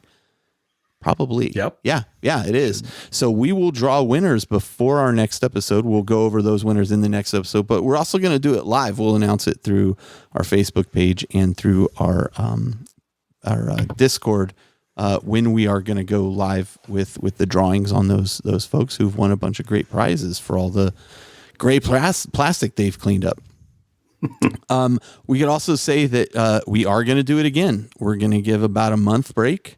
We're going to reset the clock, and then we'll give it another 12-month run through. So if you missed out this time, there's still more stuff to paint, but we'll give you a month break to kind of cool your jets a little bit. Shell has some ideas for how she wants to change how people submit stuff. I mean, it'll basically be the same, but I think she wants to be a little more flexible than even we were. So Josh, you and Shell and I should have a discussion about that. Yeah. And then the last thing I wanted to do here, because I don't know that I'm going to have a copy of it before we produce this show or release the show, is the War on the Shore, which is Table War Charities tournament event, which takes place in Hawaii. It was a great event last year.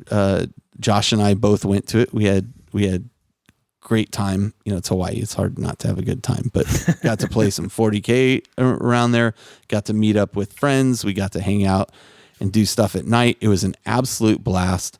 I'll provide a link to it in the show notes, but we also have, hopefully I can get the commercial in before I do the editing. We also have a commercial. If you didn't hear it earlier in the show, I'm talking about it now, which is done by Blake, Ed, and Travis. So from Life After Recover Safe, and it's pretty good.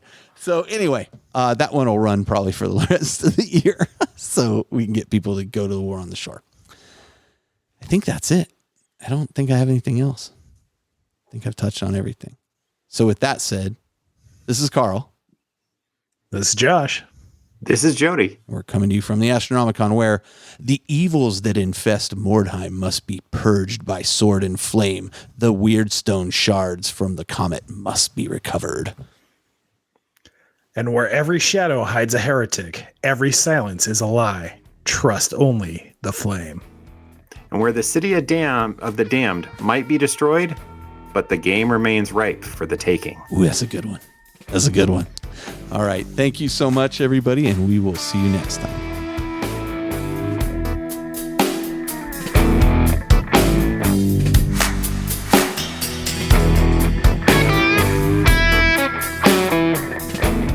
This episode of The Independent Characters is protected by the Creative Commons license. If you have further questions as to its use, you can find information on the front page at theindependentcharacters.com.